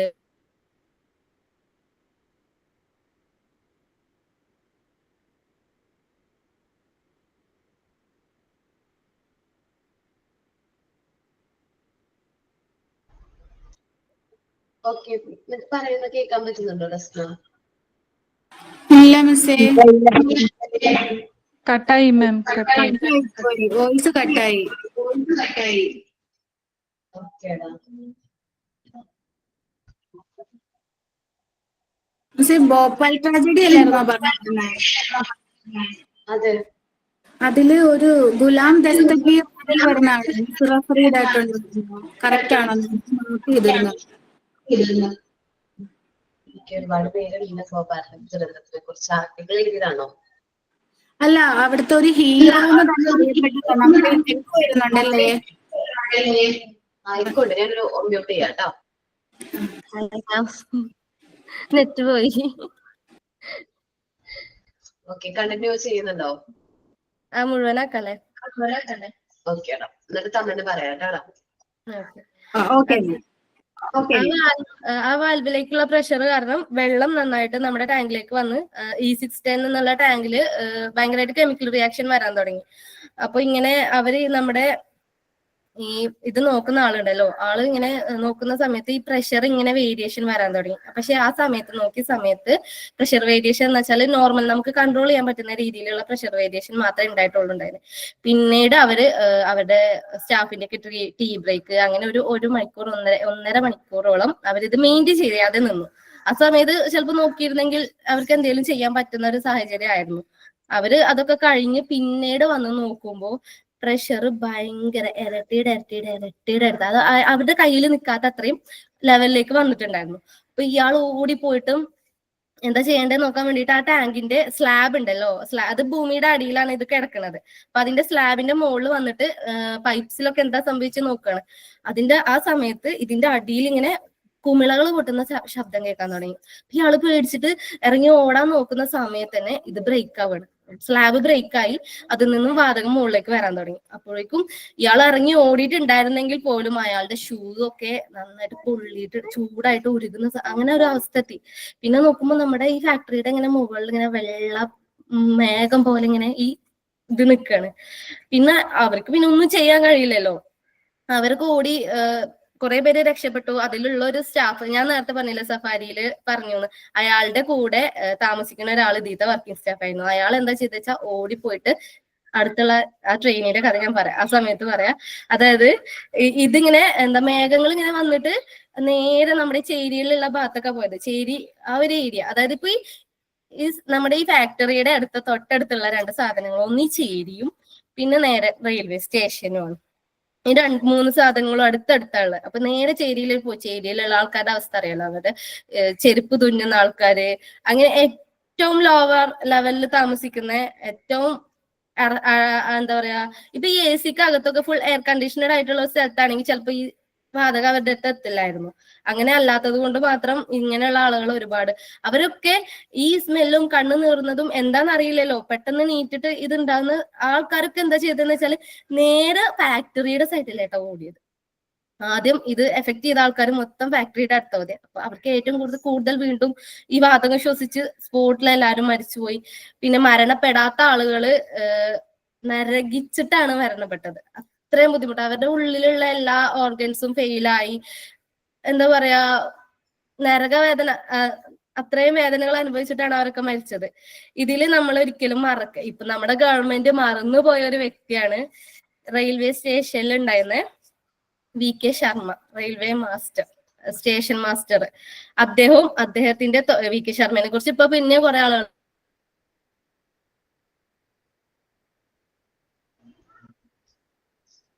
ഓക്കെ. ഈ ഒരു ആർട്ടിക്കിള്, VK ശർമ്മയുടെ ആർട്ടിക്കിൾ ഞാനും കേട്ടിട്ടുണ്ട്. കാരണം ഭോപ്പാലിലേക്ക് എന്തോ 1 മണിക്കൂറിനുള്ളിൽ ഒരു ട്രെയിനിങ് കണ്ടിന്യൂ ചെയ്തോളാം. അവര് നെറ്റ് പോകുന്നുണ്ട് മാം. അതിന്റെ അവര് 3 പേര്, അതായത് ഈ VK ശർമ്മനെ ഇപ്പൊ കുറെ പേര് പറയുന്നുണ്ട്, പക്ഷെ ഈ പട്ടേൽ പരിവാർ ഇവരെ കുറിച്ച് ഞാൻ പറയണ അധികം കേട്ടിട്ടില്ല. ഇവര് 2 പേരും, VK ശർമ്മ, ഇവരത് അറിഞ്ഞു. അതായത് ഇപ്പൊ ഒരു ട്രെയിൻ വന്ന് അടുത്ത ട്രെയിൻ ഇങ്ങനെ വന്നുകൊണ്ടിരിക്കുകയാണ്. അതായത് അവര് അവിടുത്തെ സ്റ്റേഷനിൽ കഴിഞ്ഞു, ഭോപ്പാലിൽ എത്താറായിട്ടുണ്ട്. അപ്പൊ ഇവർക്ക് ഇത് എന്താ ചെയ്യേണ്ടതെന്ന് അറിയില്ല, കാരണം ഇനി റെഡ് സിഗ്നൽ ഒന്നും എവിടെ ഇല്ല. അപ്പൊ ഇനി എന്ത് ചെയ്യുമെന്ന് അറിയാത്തതുകൊണ്ട് VK ശർമ്മ എന്ത് ചെയ്തു, ഈ 2 പേരുണ്ടല്ലോ, പട്ടേൽ പരിവാർ, അതുപോലെ വേറെ 2 കൂലിക്കാരും കൂടെ ചേർന്നിട്ട് മൂക്കൊക്കെ ഫുള്ളായിട്ട് കവർ ചെയ്തിട്ട് അവരുടെ ജീവൻ പണയം വെച്ചിട്ടാണ് ആ 100 പേരെ രക്ഷിക്കാൻ വേണ്ടിയിട്ട് അവരിറങ്ങി. അവര് കുറെ ദൂരം പോയപ്പോഴത്തേക്കും അവരെ കൊണ്ട് കഴിയണില്ല. അവരിങ്ങനെ മറ്റേ ആ ട്രെയിൻ പോകുന്ന പാളത്തിൽ കൈവച്ചൊക്കെ നോക്കുന്നുണ്ട്, ട്രെയിൻ എത്താറായോ. പക്ഷെ അവരെ കൊണ്ട് നീറ്റ് നിൽക്കാൻ കഴിയാണ്ട് അവര് വീഴാൻ തുടങ്ങി. പക്ഷെ ആ സമയത്താണ് ട്രെയിൻ വന്നുകൊണ്ടിരിക്കുന്നത്. ട്രെയിൻ വരുന്ന സമയത്ത് എങ്ങനെയൊക്കെയോ പിടിച്ചെണീറ്റ് അവർ ആ റെഡ് സിഗ്നൽ കാണിച്ചെങ്കിലും നമ്മുടെ ട്രെയിൻ ഓടിക്കുന്ന ലോക്കോ പൈലറ്റിന് ഇങ്ങനെ ഒരു സിഗ്നൽ പരിചയമില്ലല്ലോ. പെട്ടെന്ന് ഒരു സിഗ്നൽ വരുമ്പോ അവര് ആരെങ്കിലും വേറെയുള്ള ആൾക്കാർ ഇത് ബുദ്ധിമുട്ടുണ്ടാക്കാൻ വേണ്ടിയിട്ട് ഇറങ്ങിയതായിരിക്കും എന്ന് വിചാരിച്ചിട്ട് ട്രെയിൻ നിർത്തിയില്ല. അവരെ രക്ഷിക്കാൻ പോയ 4 പേരും ട്രെയിൻ തട്ടിയിട്ടാണ് മരണപ്പെടുന്നത്. അവര് മരണപ്പെട്ട് പിന്നെ ട്രെയിൻ ഇങ്ങനെ വന്നുകൊണ്ടിരിക്കുകയാണ്. അപ്പൊ ലോക്കോ പൈലറ്റ് ട്രെയിൻ വരുന്ന കണ്ടേക്കിന് പിന്നെ ആൾക്ക് വേറെ വഴിയില്ല, ആള് മാസ്ക് ഒക്കെ ഇട്ടിട്ട് മുഖമൊക്കെ നന്നായിട്ട് കവർ ചെയ്തിട്ട് ഇറങ്ങിയിട്ട് ഓടാണ്, ട്രെയിനിന്റെ എഞ്ചിൻ ഭാഗത്തേക്ക് ഓടാണ്. ഇയാള് വിളിച്ചു പറഞ്ഞു, അനൗൺസ് ചെയ്തു, ഇറങ്ങരുത്, ഇവിടെ പ്രശ്നമാണെന്ന് അനൗൺസ് ചെയ്തിട്ട് പോലും ഒരുപാട് പേര് ഇറങ്ങിയ ആളുകളൊക്കെ മരണപ്പെടുകയും ചെയ്തു. ആ സമയത്ത് ഇയാൾ ഓടിപ്പോകുന്ന സമയത്ത് ഒരുപാട് മരിച്ചു കിടക്കാണ് അവിടെയുള്ള ആളുകൾ മൊത്തം മരിച്ചു കിടക്കാണ്. അപ്പൊ അതില് പോകുന്ന സമയത്ത് ഇയാള് കാലൊക്കെ പിടിച്ച് വലിക്കുന്നുണ്ട്. മരണവെപ്രാളത്തിൽ രക്ഷിക്കാൻ വേണ്ടിയിട്ട് ആളുകൾ കുറെ വലിക്കുന്നു. പക്ഷെ അതൊന്നും നോക്കാതെ ആൾ ഓടിപ്പോയി ഈ ലോക്കോ പൈലറ്റിന്റെ നേരെ കാണിച്ചിട്ട് ഗ്രീൻ ഫ്ലാഗ് കാണിച്ചിട്ട് പറഞ്ഞു, ഓൾ ക്ലിയർ, ഇമ്മീഡിയറ്റ് ഡിപ്പാച്ചർ എന്ന് പറഞ്ഞു. അപ്പൊ അയാൾ വേറെ ഒന്നും നോക്കിയില്ല, അയാൾ പെട്ടെന്ന് ട്രെയിൻ എടുത്ത് പോയി. ആ സമയത്താണ് ഞാൻ ഈ നേരത്തെ പറഞ്ഞ വ്യക്തിയുടെ ഫ്രണ്ട് ആ ട്രെയിനിലേക്ക് ഓടി കയറുന്നത്. അതുപോലെ തന്നെ ഒരു ഡോക്ടറും കൂടെ ഓടിക്കണമെങ്കിൽ ആളുടെ പേര് വിട്ടുപോയി. ആളും കൂടെ ഇതേപോലെ സാധനങ്ങളൊക്കെ എടുത്ത് ഓടി കയറുന്ന സമയത്ത് അയാൾ കണ്ടൊരു കാഴ്ചയുണ്ട്. ഒരമ്മ മരിച്ചു കിടക്കാണ്. അമ്മയുടെ ബ്രസ്റ്റ് ഫീഡ് മൂലം കുടിച്ചുകൊണ്ടിരിക്കുകയാണ്. കുഞ്ഞു മരിച്ചിട്ടില്ല, പക്ഷെ അമ്മ മരിച്ചു കിടക്കാണ്. അങ്ങനെ ഒരുപാട് കരയിപ്പിക്കുന്ന കാഴ്ചകളും അങ്ങനെ കുറെ പ്രശ്നങ്ങളൊക്കെ ആയിട്ടാണ് അങ്ങനെയുള്ള ആളുകളൊക്കെ അവിടുന്ന് എസ്കേപ്പ് ആയി. ഇയാള് കാരണം ആ ട്രെയിനിൽ ഉണ്ടായിരുന്ന 100ഓളം പേരും ജീവിതത്തിലേക്ക് തിരിച്ചു വന്നു. ഇദ്ദേഹം ഇപ്പൊ അടുത്താണ് മരണപ്പെട്ടത്. പക്ഷെ ഈ ഭോപ്പാൽ ദുരന്തം നടന്ന് ഇത്രയായിട്ടും ഇപ്പൊ അദ്ദേഹത്തിന്റെ മരണശേഷമാണ് അദ്ദേഹത്തിന് ഒരു റെക്കഗ്നിഷൻ കിട്ടുന്നത്, നമ്മുടെ ഗവൺമെന്റ് ഇങ്ങനെ ആയതുകൊണ്ട് മാത്രം. പിന്നെ അർച്ചന പറഞ്ഞിട്ടുണ്ടായിരുന്നല്ലോ, കുറച്ചാളുകൾക്ക് ശിക്ഷ കിട്ടി. ഇതിന്റെ മെയിൻ ഈ ലാഭക്കൊതി, ഇതിന്റെ ലാഭം മൊത്തം എടുത്ത് തിന്നു കൊടുത്ത ആ പിശാശ് മാത്രം രക്ഷപ്പെട്ടു. അതിന് വഴിയൊരുക്കിയത് അന്നത്തെ ഭോപ്പാൽ മന്ത്രിയാണെന്നുള്ളൊരു കാര്യം കൂടെ ഓർക്കുമ്പോൾ അദ്ദേഹത്തിന്റെ മക്കൾക്കും അദ്ദേഹത്തിന്റെ ഭാര്യമാർക്കും ഈ ഗതി വന്നിരുന്നെങ്കിൽ അദ്ദേഹം ഒരിക്കലും അത് ചെയ്യില്ല എന്നുള്ളൊരു ദേഷ്യം കൂടെ ആളോടുണ്ട്. അതുപോലെ തന്നെ ഒരിക്കലും ചെയ്യാൻ പാടില്ല. സ്ഥലത്തിന് മുഖ്യമന്ത്രി ഒരിക്കലും അത് ചെയ്യാൻ പാടില്ലായിരുന്നു.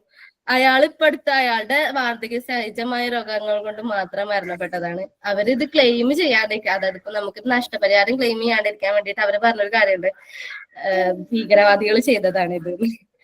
അത്രയും ക്രൂരനാണ് അദ്ദേഹം. അയാൾക്കൊന്നും കിട്ടിയില്ല എന്നുള്ളൊരു ദേഷ്യം കൂടെ ഇതിലുണ്ട്. ഇത്രേ ഉള്ളൂ മാം.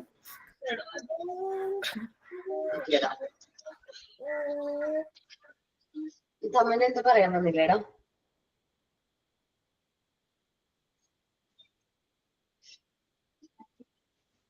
കേക്കാവോ? ആടെ പറയുന്നത് മ്യൂട്ട്, ഞാൻ മ്യൂട്ട് ആക്കാം കേട്ടോ. ആ അല്ല, ഞാൻ രസ്ന അപ്പോഴേ ഞാൻ എഴുതിയ ഒരു പോയിന്റ് നോക്കിയത് മിസ്, ഈ ഭോപ്പാൽ ട്രാജഡിയില് അറിയപ്പെടാതെ പോയ ഒരു ഹീറോയും കൂടെ ഉണ്ട്. അദ്ദേഹത്തിനെ പറ്റി ആരെങ്കിലും പറഞ്ഞു? നമ്മുടെ ഗുലാം ദസ്തഗീർ ആയിരുന്നു അത്. ആരും റെക്കഗ്നൈസ് ചെയ്തില്ല. അദ്ദേഹവും അവിടെ അന്ന് ഡെപ്യൂട്ടി സ്റ്റേഷൻ മാസ്റ്റർ ആയിരുന്നു ഭോപ്പാൽ റെയിൽവേ സ്റ്റേഷനിൽ. സ്വന്തം ജീവൻ പോലും പണയം വെച്ച് നിയമവിരുദ്ധമായിട്ട് ഒരു ട്രെയിനെ കടത്തിവിട്ട് ആൾക്കാരെ രക്ഷപ്പെടുത്തി. നമുക്ക് ഈ പ്രളയമൊക്കെ വന്ന സമയത്ത് ആൾക്കാർ അറിയാതെ പോയ കുറെ നായകന്മാരുണ്ടല്ലോ മാം, ലാസ്റ്റ് വന്ന. പക്ഷെ ഇദ്ദേഹത്തിന് അൺറെക്കഗ്നൈസ്ഡ് എന്ന് എനിക്ക് ഗൂഗിളിൽ നിന്ന് കിട്ടിയതാ. അൺറെക്കഗ്നൈസ് ചെയ്തു എന്നാ പറയുന്നത്. നാട് അറിഞ്ഞിട്ടില്ല.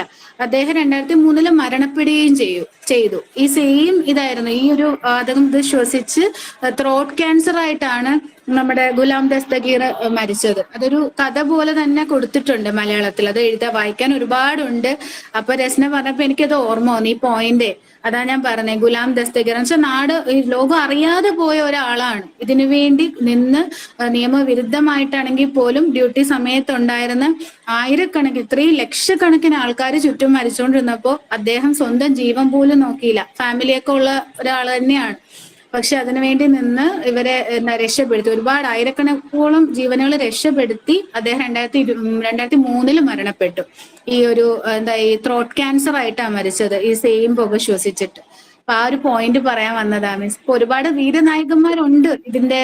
എനിക്ക് തോന്നുന്നു അൺറെക്കഗ്നൈസ് ആയിട്ട് പോയ ഒരുപാട് പേരുണ്ട് ഇതിന്റെ അകത്ത്. ഗൂഗിളിൽ നോക്കിയാൽ കുറേ ഉണ്ട് ഇതിന്റെ ഇതിലോട്ട്.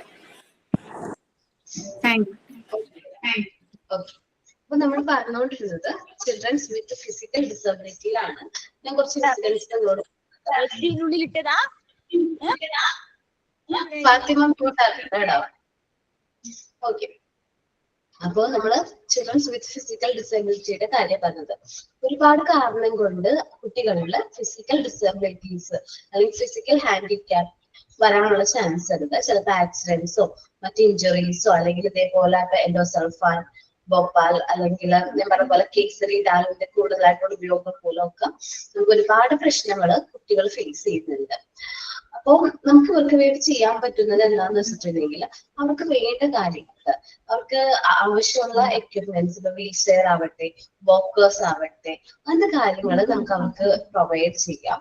സോ ഇതെന്ന് വെച്ചിട്ടുണ്ടെങ്കിൽ നമ്മളിപ്പോ പറഞ്ഞ പോലെ ഇപ്പൊ പറഞ്ഞില്ലേ ഭോപ്പാൽ, അതേപോലത്തെ ആ ടൈമിൽ തന്നെ പോളിയോ ഒക്കെ ബാധിച്ച് ഇതേപോലത്തെ ഡിസബിലിറ്റീസ് നമ്മൾ ഒരുപാട് നാള് റിപ്പോർട്ട് ചെയ്യുന്നുണ്ടായിരുന്നു. അപ്പോൾ ഫിസിക്കൽ ഡിസബിലിറ്റീസ് ഉള്ള കുട്ടികളെ നമ്മൾ മറ്റു കുട്ടികളിൽ നിന്ന് വേർതിരിച്ച് കാണാനായിട്ട് പാടില്ല. ഞാൻ എക്സ്പീരിയൻസ് പറഞ്ഞിട്ടുണ്ടായിരുന്നു നിങ്ങളുടെ അടുത്ത്. പേജ് നമ്പർ എനിക്ക് അറിഞ്ഞുകൂടാ, ചാപ്റ്റർ 8 ആണ്. എക്സ്പീരിയൻസ് മാമിന്റെ ക്ലാസ്സിലുള്ള കുട്ടീനെ കുറിച്ചാണോ? അതെ, ഞാൻ എന്റെ ക്ലാസ്സിൽ പുതിയതായിട്ടൊരു കുട്ടി വന്നത്. ഓക്കെ, അവൾ അപ്പൊ ആ കുട്ടിനെ കുറിച്ച് പറഞ്ഞിട്ടുണ്ടായിരുന്നു. അപ്പൊ അവിടെ ചെയ്ത് എന്താന്ന് വെച്ചാൽ ഞങ്ങളുടെ PTയും അതേപോലെ തന്നെ ടീച്ചേഴ്സും എല്ലാവരും കൂടി ഒരുമിച്ച് തീരുമാനം എടുത്തിട്ടാണ് എന്ത് ചെയ്തത്, നമുക്ക് വേണ്ട അറേഞ്ച്മെന്റ്സ് ചെയ്തു കൊടുത്തത്. അതിന് പറയാ സ്ലോപ്പ് പോലെ ക്രിയേറ്റ് ചെയ്തതും ക്ലാസ് റൂംസ് എല്ലാ പ്രാവശ്യവും ആ ഒരു ബ്ലോക്കിലേക്ക് ഒരു ക്ലാസ് റൂം ഏതായിരുന്നു. ഞങ്ങള് 8th-ലായിരുന്നു. അപ്പൊ 8th ഒരു ക്ലാസ് റൂം അവിടെ ഉണ്ടായിരുന്നു. ദെൻ 9th വന്നപ്പോൾ വേറൊരു class room, 9th class room അവിടെ അവർക്ക് വേറെ സ്ഥലത്തേക്ക് മൂവ് ചെയ്യാനോ മറ്റു ക്ലാസ്സുകൾ സ്റ്റെയർ ഒന്നും കയറി ക്ലാസ്സിലൊന്നും പോകാൻ പറ്റില്ല. സോ അവർക്ക് വേണ്ടിയിട്ട് ആ ഒരു ലോവർ ഗ്രൗണ്ട് ഏരിയയിലെ ഒരു ക്ലാസ് അവര് എന്ത് ചെയ്തിരുന്നു, അലോ ചെയ്തിരുന്നു. അത് ടീച്ചേഴ്സിന് ബുദ്ധിമുട്ടാണ്, കാരണം മോളിൽ നിന്ന് എപ്പോഴും ഇറങ്ങി വരണം. എന്നാൽ പോലും അവരൊന്നും ഒരു വേർതിരിവോ അല്ലെങ്കിൽ അങ്ങനത്തെ ഒരു പ്രശ്നം അവർ കാണിച്ചിരുന്നില്ല. ഓക്കെ, അങ്ങനെ ഒരുപാട് കാര്യങ്ങൾ നമുക്ക് ചെയ്തു കൊടുക്കാനായിട്ട് പറ്റും. ഫിസിക്കൽ ഡിസബിലിറ്റി ഉള്ള കുട്ടികളെ നമ്മൾ ഒരിക്കലും വേർതിരിച്ച് കാണാനായിട്ട് പാടില്ല. കാരണം അവർ നമ്മളെ പോലെ തന്നെയാണ്. അവർക്ക് മൂവ് ചെയ്യാൻ പറ്റുന്നില്ല, അവരുടെ കുറവുകൾ ഒരിക്കലും നമ്മൾ എന്ത് ചെയ്ത് കുത്തി കാണിക്കാനോ അല്ലെങ്കിൽ ശരിക്കും പറഞ്ഞിട്ടുണ്ടെങ്കിൽ അവർക്ക് എപ്പോഴും വേണ്ടത് സിമ്പതി ഒന്നല്ല, ജസ്റ്റ് ഒരു സപ്പോർട്ടാണ് വേണ്ടത്. നമ്മളിൽ നിന്നൊരു സപ്പോർട്ടാണ് അവർ പ്രതീക്ഷിക്കുന്നത്, ഒരു സിമ്പതി. നമ്മൾ എപ്പോഴും പോയി സിമ്പതി കാണിക്കുമ്പോഴോ അത് അവർക്ക് കൂടുതലായിട്ട് അവരുടെ വിഷമത്തിലേക്കും ഡിപ്രഷനിലേക്കുമാണ് തള്ളിവിടുന്നത്. പക്ഷെ നമ്മൾ അവരെ സപ്പോർട്ട് ചെയ്യാം. സോ അവര് ജസ്റ്റ് ഒരു നോർമൽ ചൈൽഡ് എന്നുള്ള രീതിയിൽ തന്നെ നമ്മൾ അവരെ എന്ത് ചെയ്യാം, ട്രീറ്റ് ചെയ്യാം. സോ അങ്ങനെ ചെയ്യുമ്പോൾ നമുക്ക് ആ കുട്ടികളെ നല്ല രീതിയിൽ ഡെവലപ്പ് ചെയ്തെടുക്കാനായിട്ട് പറ്റും. ഞാൻ പറഞ്ഞില്ലേ, അവർക്ക് നല്ല മാർക്ക് ഉണ്ടായിരുന്നു, 10th നല്ല മാർക്ക് ഉണ്ടായിരുന്നു. അത് കഴിഞ്ഞ് പിന്നെ കോണ്ടാക്ട് ഒന്നുമില്ല. ഇതേപോലെ റീയൂണിയനെ കുറിച്ചപ്പോഴും ആള് തന്നില്ല, എന്താന്ന് അറിഞ്ഞുവിടാം. പിന്നെ കോണ്ടാക്ട് ഒന്നുമില്ല. ഓക്കെ, നല്ല മാർക്കൊക്കെ ഉണ്ടായിരുന്ന കുട്ടിയാണ്. അപ്പോ അന്ന് അവർ പഠിത്തം നിർത്തിയിരുന്നെങ്കിൽ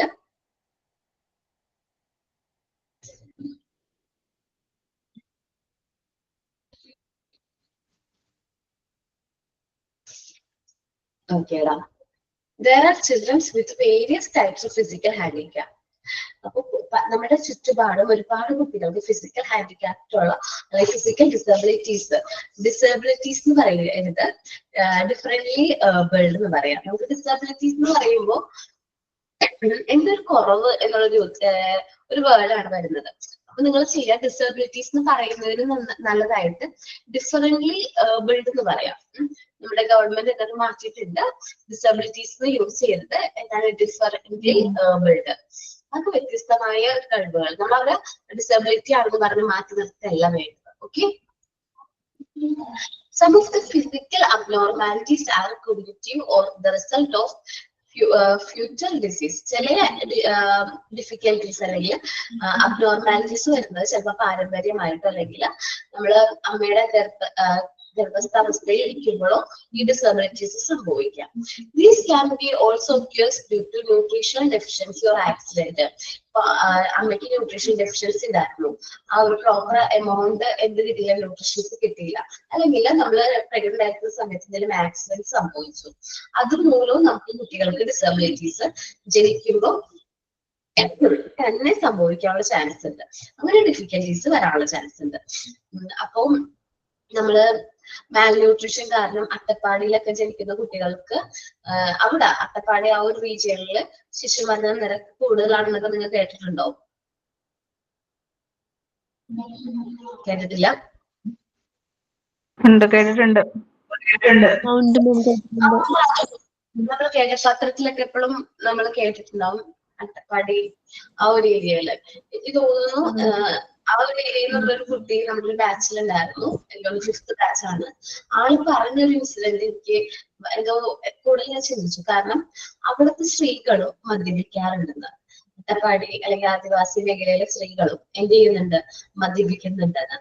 അപ്പൊ അവര് പ്രഗ്നന്റ് ആണോ അല്ലെങ്കിൽ കുട്ടി വരാൻ പോവാണോ എന്നൊന്നും നോക്കിയിട്ടല്ല അവിടുത്തെ സ്ത്രീകള്. ഓക്കെ, അപ്പൊ ആ ഒരു ഏരിയയിലുള്ള കുട്ടികള് എന്ത് ചെയ്യുന്നുണ്ട്, മദ്യപിക്കും. ആ ഒരു ഏരിയയിലുള്ള അമ്മമാര് മദ്യപിക്കുന്നുണ്ട്. അതിന്റെ സൈഡ് എഫക്റ്റ് മൂലം എന്തുണ്ട്, എന്ത് സംഭവിക്കുന്നു, ഈ കുട്ടികൾക്ക് ജനിക്കാൻ പോകുന്ന കുട്ടികൾക്ക് ഇതേപോലത്തെ ഫിസിക്കൽ അബ്നോർമാലിറ്റീസ് വരുന്നുണ്ടെന്ന് പറഞ്ഞു. അപ്പൊ അവള് ഭയങ്കരമായിട്ട് അതിനെ കുറിച്ച് ഞാൻ പറഞ്ഞു, മാൽന്യൂട്രീഷൻ കാരണമാണ് അവിടെ കൂടുതലായിട്ട് കുട്ടികൾ മരണപ്പെടുന്നതെന്ന് പറഞ്ഞപ്പോൾ അവള് പറഞ്ഞു അത് മാത്രമല്ല മിസ്റ്റേക്ക്, കാരണം ഇന്നൊരു പ്രശ്നം കൂടി ഇവിടെ പുറം ലോകം അറിയാത്ത ഇന്നൊരു പ്രശ്നം കൂടി ഈ ആൾക്കാരുടെ ഇടയിലുണ്ട്. അത് എനിക്ക് പേഴ്സണലി അറിയാം എന്ന് പറഞ്ഞുള്ള ആള് കറക്റ്റ് ആയിട്ട് അതിനെ കുറിച്ച് എന്താ പറയാ റിസർച്ച് ചെയ്തു അല്ലെങ്കിൽ അന്വേഷിച്ച് കാര്യങ്ങൾ പറഞ്ഞു എന്ന് ക്ലാസ്സിൽ അവതരിപ്പിച്ചു. ഇന്നതും കൂടി ഉണ്ട്. അവര് ഒരു സാധാരണ ആൽക്കഹോൾ അല്ല, അവർ തന്നെ പ്രിപ്പയർ ചെയ്യുന്ന ഒരു പ്രത്യേകം ഒരു ആൽക്കഹോളാണ് അവർ കൺസ്യൂം ചെയ്യുന്നത് എന്നൊക്കെ പറഞ്ഞു ആള്. അപ്പൊ അങ്ങനെയും അമ്മമാരുടെ ശീലങ്ങൾ മൂലം ഓക്കെ അമ്മമാര് ആ ഒരു സമയത്ത് യൂസ് ചെയ്യുന്ന എന്താ പറയാ ഇത് മൂലം എന്ത് വരുന്നുണ്ട്, ഇത് അബ്നോർമാലിറ്റീസ് സംഭവിക്കുന്നത്. കറക്റ്റ് ആണ്, അങ്ങനെ അവള് പറഞ്ഞത്. നോക്കാട്ടോ. these types of disabilities affect the different parts of the body. ചിലപ്പോൾ നമുക്ക് ഈ ഡിസബിലിറ്റീസ് പല രീതിയിൽ നമ്മൾ അഫക്ട് ചെയ്യും. ചിലപ്പോൾ ഫുൾ ബോഡി ആയിരിക്കും, നമ്മൾ ഫുൾ ബോഡി തളർന്നു പോകും. ചിലപ്പോൾ നമ്മളുടെ അനക്ക് കീഴ്പോട്ടായിരിക്കും, ചിലപ്പോൾ ഒരു വശമായിരിക്കും തളർന്നു പോകുന്നത്. പല രീതിയിൽ ഇത് എന്താണ് ഡിസബിലിറ്റീസ് നമ്മൾ അഫക്ട് ചെയ്യാറുണ്ട്. So they affect the normal life of an individual. ഇത് നമുക്ക് ഒരാളുടെ സഹായം ഇല്ലാണ്ട് നമുക്ക് എന്ത് ചെയ്യാൻ പറ്റില്ല, കുട്ടികൾക്ക് അല്ലെങ്കിൽ ഇങ്ങനത്തെ കുട്ടികൾക്ക് ജീവിക്കാനായിട്ട് പറ്റില്ല. അവർക്ക് നോർമൽ ലൈഫ്, സാധാരണ കുട്ടികൾ നയിക്കുന്ന ലൈഫ് നയിക്കാനായിട്ട് പറ്റില്ല. But they accept from the society sympathetic and helpful and supportive response. നമ്മൾ ആ ഒരു കുട്ടികളെ നമ്മൾ വേർതിരിച്ച് കാണാതെ അവരെ കുറച്ചുകൂടി ഹെൽപ്ഫുൾ ആയിട്ടുള്ള സപ്പോർട്ടീവ് ആയിട്ടുള്ള റെസ്പോൺസ് ആണ് നമ്മൾ അവർ പ്രതീക്ഷിക്കുന്നത്. നമ്മളിൽ നിന്ന് അവർ പ്രതീക്ഷിക്കുന്നത് ജസ്റ്റ് നമ്മളൊന്ന് ഹോൾഡ് ചെയ്തിരുന്നെങ്കിൽ, അല്ലെങ്കിൽ നമ്മളൊന്ന് നോക്കി ഒന്ന് ചിരിച്ചിരുന്നെങ്കിൽ എന്നൊക്കെയാണ് വിചാരിക്കുന്നത്. കളിയാക്കി ചിരിക്കുന്നതും ഒരു ചെറിയൊരു പുഞ്ചിരിയും ശരിക്കും വ്യത്യാസമുണ്ട് കേട്ടോ. The teachers and the whole system of education has to get their mental state and accept the essential steps for responding of their needs favorably. അപ്പോൾ നമ്മളുടെ ടീച്ചേഴ്സും അതേപോലെ നമ്മുടെ എഡ്യൂക്കേഷൻ സിസ്റ്റം അവരുടെ മെന്റൽ സ്റ്റേറ്റ് ഒന്ന് കൺസിഡർ ചെയ്യുക. അവരുടെ മൈൻഡിൽ എന്താണ്, അല്ലെങ്കിൽ അവർക്കത് വിഷമാവോ എന്നെല്ലാം നോക്കിയിട്ട് അവർക്ക് വേണ്ട ഒരു എസെൻഷ്യൽ സ്റ്റെപ്സുകൾ, ഞാൻ പറഞ്ഞ പോലെ ഞങ്ങളുടെ അവിടെ സ്റ്റെയർ ബിൽഡ് ചെയ്തതും ടീച്ചേഴ്സും അതേപോലെ തന്നെ അവിടുത്തെ കുട്ടികളും എന്താ പറയാ ടീച്ചേഴ്സ് ആണ് കൂടുതൽ എഫേർട്ട് എടുത്തിരിക്കുന്നത്. കാരണം ഫസ്റ്റ് പീരീഡ് ചിലപ്പോ സെക്കൻഡ് ഫ്ലോറിലായിരിക്കും, അത് കഴിഞ്ഞ് ഇറങ്ങി വന്നിട്ട് വേണം എന്താ അടുത്ത പീരീഡിന് ഈ കുട്ടി ഉള്ള ക്ലാസ്സിലേക്ക് പോകാൻ. ഒരുപാട് ടീച്ചേഴ്സ് അങ്ങനെ ഹെൽപ്പ് ചെയ്തിട്ടുണ്ട്. അപ്പോ അങ്ങനെ സപ്പോർട്ട് അങ്ങനെ സപ്പോർട്ട് ചെയ്തുകൊണ്ട് മാത്രമാണ് ആൾക്ക് നല്ല രീതിയിൽ പഠിച്ചു വരാനായിട്ട് പറ്റിയത്. അപ്പം ഫേവറബിൾ ആയിട്ടുള്ള നമുക്ക് അവർക്ക് വേണ്ട സ്റ്റെപ്സ് അല്ലെങ്കിൽ അവർക്ക് വേണ്ട മെറ്റീരിയൽസ്, നമുക്ക് അവർക്ക് യൂസ് ചെയ്യുന്ന എക്യുപ്മെന്റ്സ് ഒക്കെ പ്രൊവൈഡ് ചെയ്യുകയാണെങ്കിൽ അവർക്ക് കൂടുതൽ കുറച്ചുകൂടി കംഫർട്ടബിൾ ആയിരിക്കും. All the children with physical deformities or handicap do not require same types of compensatory treatment. അപ്പൊ എല്ലാ കുട്ടികൾക്കും ഓരോ പോലത്തെ ആയിരിക്കില്ല കോമ്പൻസേറ്ററി ട്രീറ്റ്മെന്റ് പ്രൊവൈഡ് ചെയ്യുന്നത്. Changing according to their needs, അവരുടെ നീഡ്സിനനുസരിച്ച് ഈ പറഞ്ഞ മാറ്റങ്ങൾ ഉണ്ടാവും. ചിലപ്പോ ഈ പറഞ്ഞ പോലെ ആയിരിക്കില്ല. ചില കുട്ടികൾക്ക് ചിലപ്പോൾ എഡ്യൂക്കേഷനിൽ വീക്ക് ആയിട്ടുള്ള കുട്ടികളുണ്ടാവും. അപ്പോ അവർക്ക് വേറെ രീതിയിലായിരിക്കും കോമ്പൻസേറ്ററി എഡ്യൂക്കേഷൻ വേണ്ടി. ചിലപ്പോൾ നല്ല ബ്രൈറ്റ് ആയിട്ടുള്ള കുട്ടിയായിരിക്കും, നല്ല ഹൈപ്പർ ആക്റ്റീവ് ആയിരിക്കും, നല്ല ബ്രൈറ്റ് ആയിരിക്കും, നല്ല കഴിവുകളുള്ള കുട്ടിയായിരിക്കും. സോ ആ കുട്ടിക്ക് ചിലപ്പോ നമ്മൾ ഈ പ്രോപ്പർ ആയിട്ട് അറേഞ്ച് ഒക്കെ ചെയ്ത് കൊടുത്താൽ തന്നെ ആൾക്ക് ഈ പറഞ്ഞ ഡിസബിലിറ്റീസ് കുറച്ച് ഓവർകം ചെയ്യാനായിട്ട് പറ്റും. നമുക്ക് നല്ല ട്രീറ്റ് ചെയ്യാന്ന് വെച്ചാൽ നമ്മളുടെ കുഞ്ഞുമക്കളാണെന്നുള്ള രീതിയിൽ തന്നെ ട്രീറ്റ് ചെയ്യാം. ഞാൻ കാര്യം പറയാന്ന് വെച്ചിട്ടുണ്ടെങ്കിൽ നിങ്ങൾ ചിലപ്പോ നോർമൽ കുട്ടികളെ എനിക്കില്ല ഈ മോണ്ടിസോറി കോഴ്സ് ഒക്കെ കഴിഞ്ഞിട്ട് എന്ത് ചെയ്യാൻ പോകുന്നത്, പഠിപ്പിക്കാൻ പോകുന്നത് ചിലപ്പോൾ മെന്റലി റിട്ടയർഡ് ചിൽഡ്രൻസോ ഫിസിക്കൽ ഡിസബിലിറ്റീസോ ഉള്ള കുട്ടികളോ അങ്ങനെ സ്പെഷ്യൽ എഡ്യൂക്കേഷൻ അല്ലെങ്കിൽ കോമ്പൻസേറ്ററി എഡ്യൂക്കേഷൻ വേണ്ട കുട്ടികളെയായിരിക്കും നമ്മൾ പഠിപ്പിക്കുന്നത്. അപ്പൊ നമ്മൾ ഒരിക്കലും അവരെ വേർതിരിച്ച് കാണാൻ പാടില്ല. നമ്മുടെ മുന്നിൽ വരുന്ന എല്ലാ കുട്ടികളും നമുക്ക് എങ്ങനെയാണ് ഈക്വലാണ്, അപ്പൊ എല്ലാവരും നമ്മുടെ മക്കളാണ്. ആ ഒരു ട്രീറ്റ്മെന്റിലായിരിക്കണം നമ്മൾ അവരോട് പെരുമാറാനായിട്ട്. ശരിക്കും പറഞ്ഞാൽ നമുക്ക് ഈ മെന്റലി റിട്ടയർഡ് ചിൽഡ്രൻസിന് അവർ കാണുമ്പോൾ ചിലപ്പോൾ നമ്മളെക്കാളും ആരോഗ്യവും അല്ലെങ്കിൽ വലിയ മുതിർന്ന കുട്ടിയൊക്കെ ആയിട്ടൊക്കെ തോന്നും.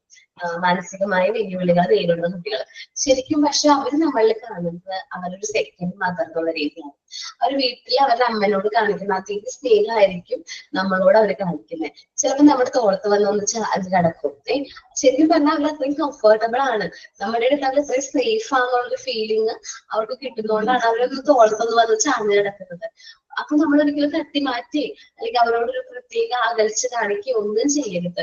അവർക്ക് ആ ആരോഗ്യമുണ്ട് അല്ലെങ്കിൽ വലിയൊരാളാണ്, പക്ഷെ അവരുടെ മനസ്സ് ഈ 3 വയസ്സുള്ള കുട്ടികളുടെ 2-3 വയസ്സുള്ള കുട്ടികളുടെ മനസ്സാണ്. അപ്പൊ ഓക്കെ കമന്റ് പറഞ്ഞോടാ. മിസ്സേ, അത് മിസ് ഇപ്പൊ പറഞ്ഞില്ലേ മെന്റലി ഏബിൾഡ്, ഇങ്ങനെ ഡിസബിലിറ്റി ഡിഫറെന്റ്ലി ഏബിൾഡ്, അതേപോലെ അല്ലെങ്കിൽ പോലും ആസ് എ ടീച്ചർ നമ്മൾക്ക് പിള്ളേരൊക്കെ സ്വന്തം മക്കളെ പോലെ കണ്ടാണ്ടല്ലോ, അത് ഭയങ്കര ഒരു സന്തോഷമാണ്. ഞാനിപ്പോ വർക്ക് ചെയ്യുന്ന സ്കൂളില് എനിക്ക് ക്ലാസ്സിൽ 2 മലയാളം മീഡിയവും ബാക്കി 10 ഇംഗ്ലീഷ് അങ്ങനെയാണുള്ളത്. കുറച്ച് കുട്ടികളെ ഉള്ളൂ കേട്ടോ, ഇസ്ലാമിക് സ്കൂൾ ആയതുകൊണ്ട്. അപ്പൊ ഈ മലയാളം മീഡിയത്തിൽ ഒരു കുട്ടിക്ക് ഫിസിക്കലി ട്രോമ ഉള്ളതാ. അവർക്ക് ഇങ്ങനെ മെന്റലി ട്രോമയാണ്, ഫിസിക്കലി അല്ല മെന്റലി ട്രോമ ഉള്ള ഒരു കുട്ടിയാണ്. ഒരു ക്ലാസ് പിന്നോട്ടിരുന്നതാണ്, അതേപോലെ ഒറ്റപ്പെട്ട്, അങ്ങനെ ചില കുട്ടികളുണ്ടല്ലോ മെന്റലി അപ്സെറ്റ് ആയിട്ടുള്ള. അപ്പോൾ പേരന്റ് എപ്പോഴും പറയാം അങ്ങോട്ട് പഠിക്കാൻ പറ്റത്തില്ല, മിക്കവാറും കണ്ടിന്യൂ ചെയ്യത്തില്ല, ഈ വർഷം കൂടെയൊക്കെ ഉള്ളൂ എന്നുള്ളത്.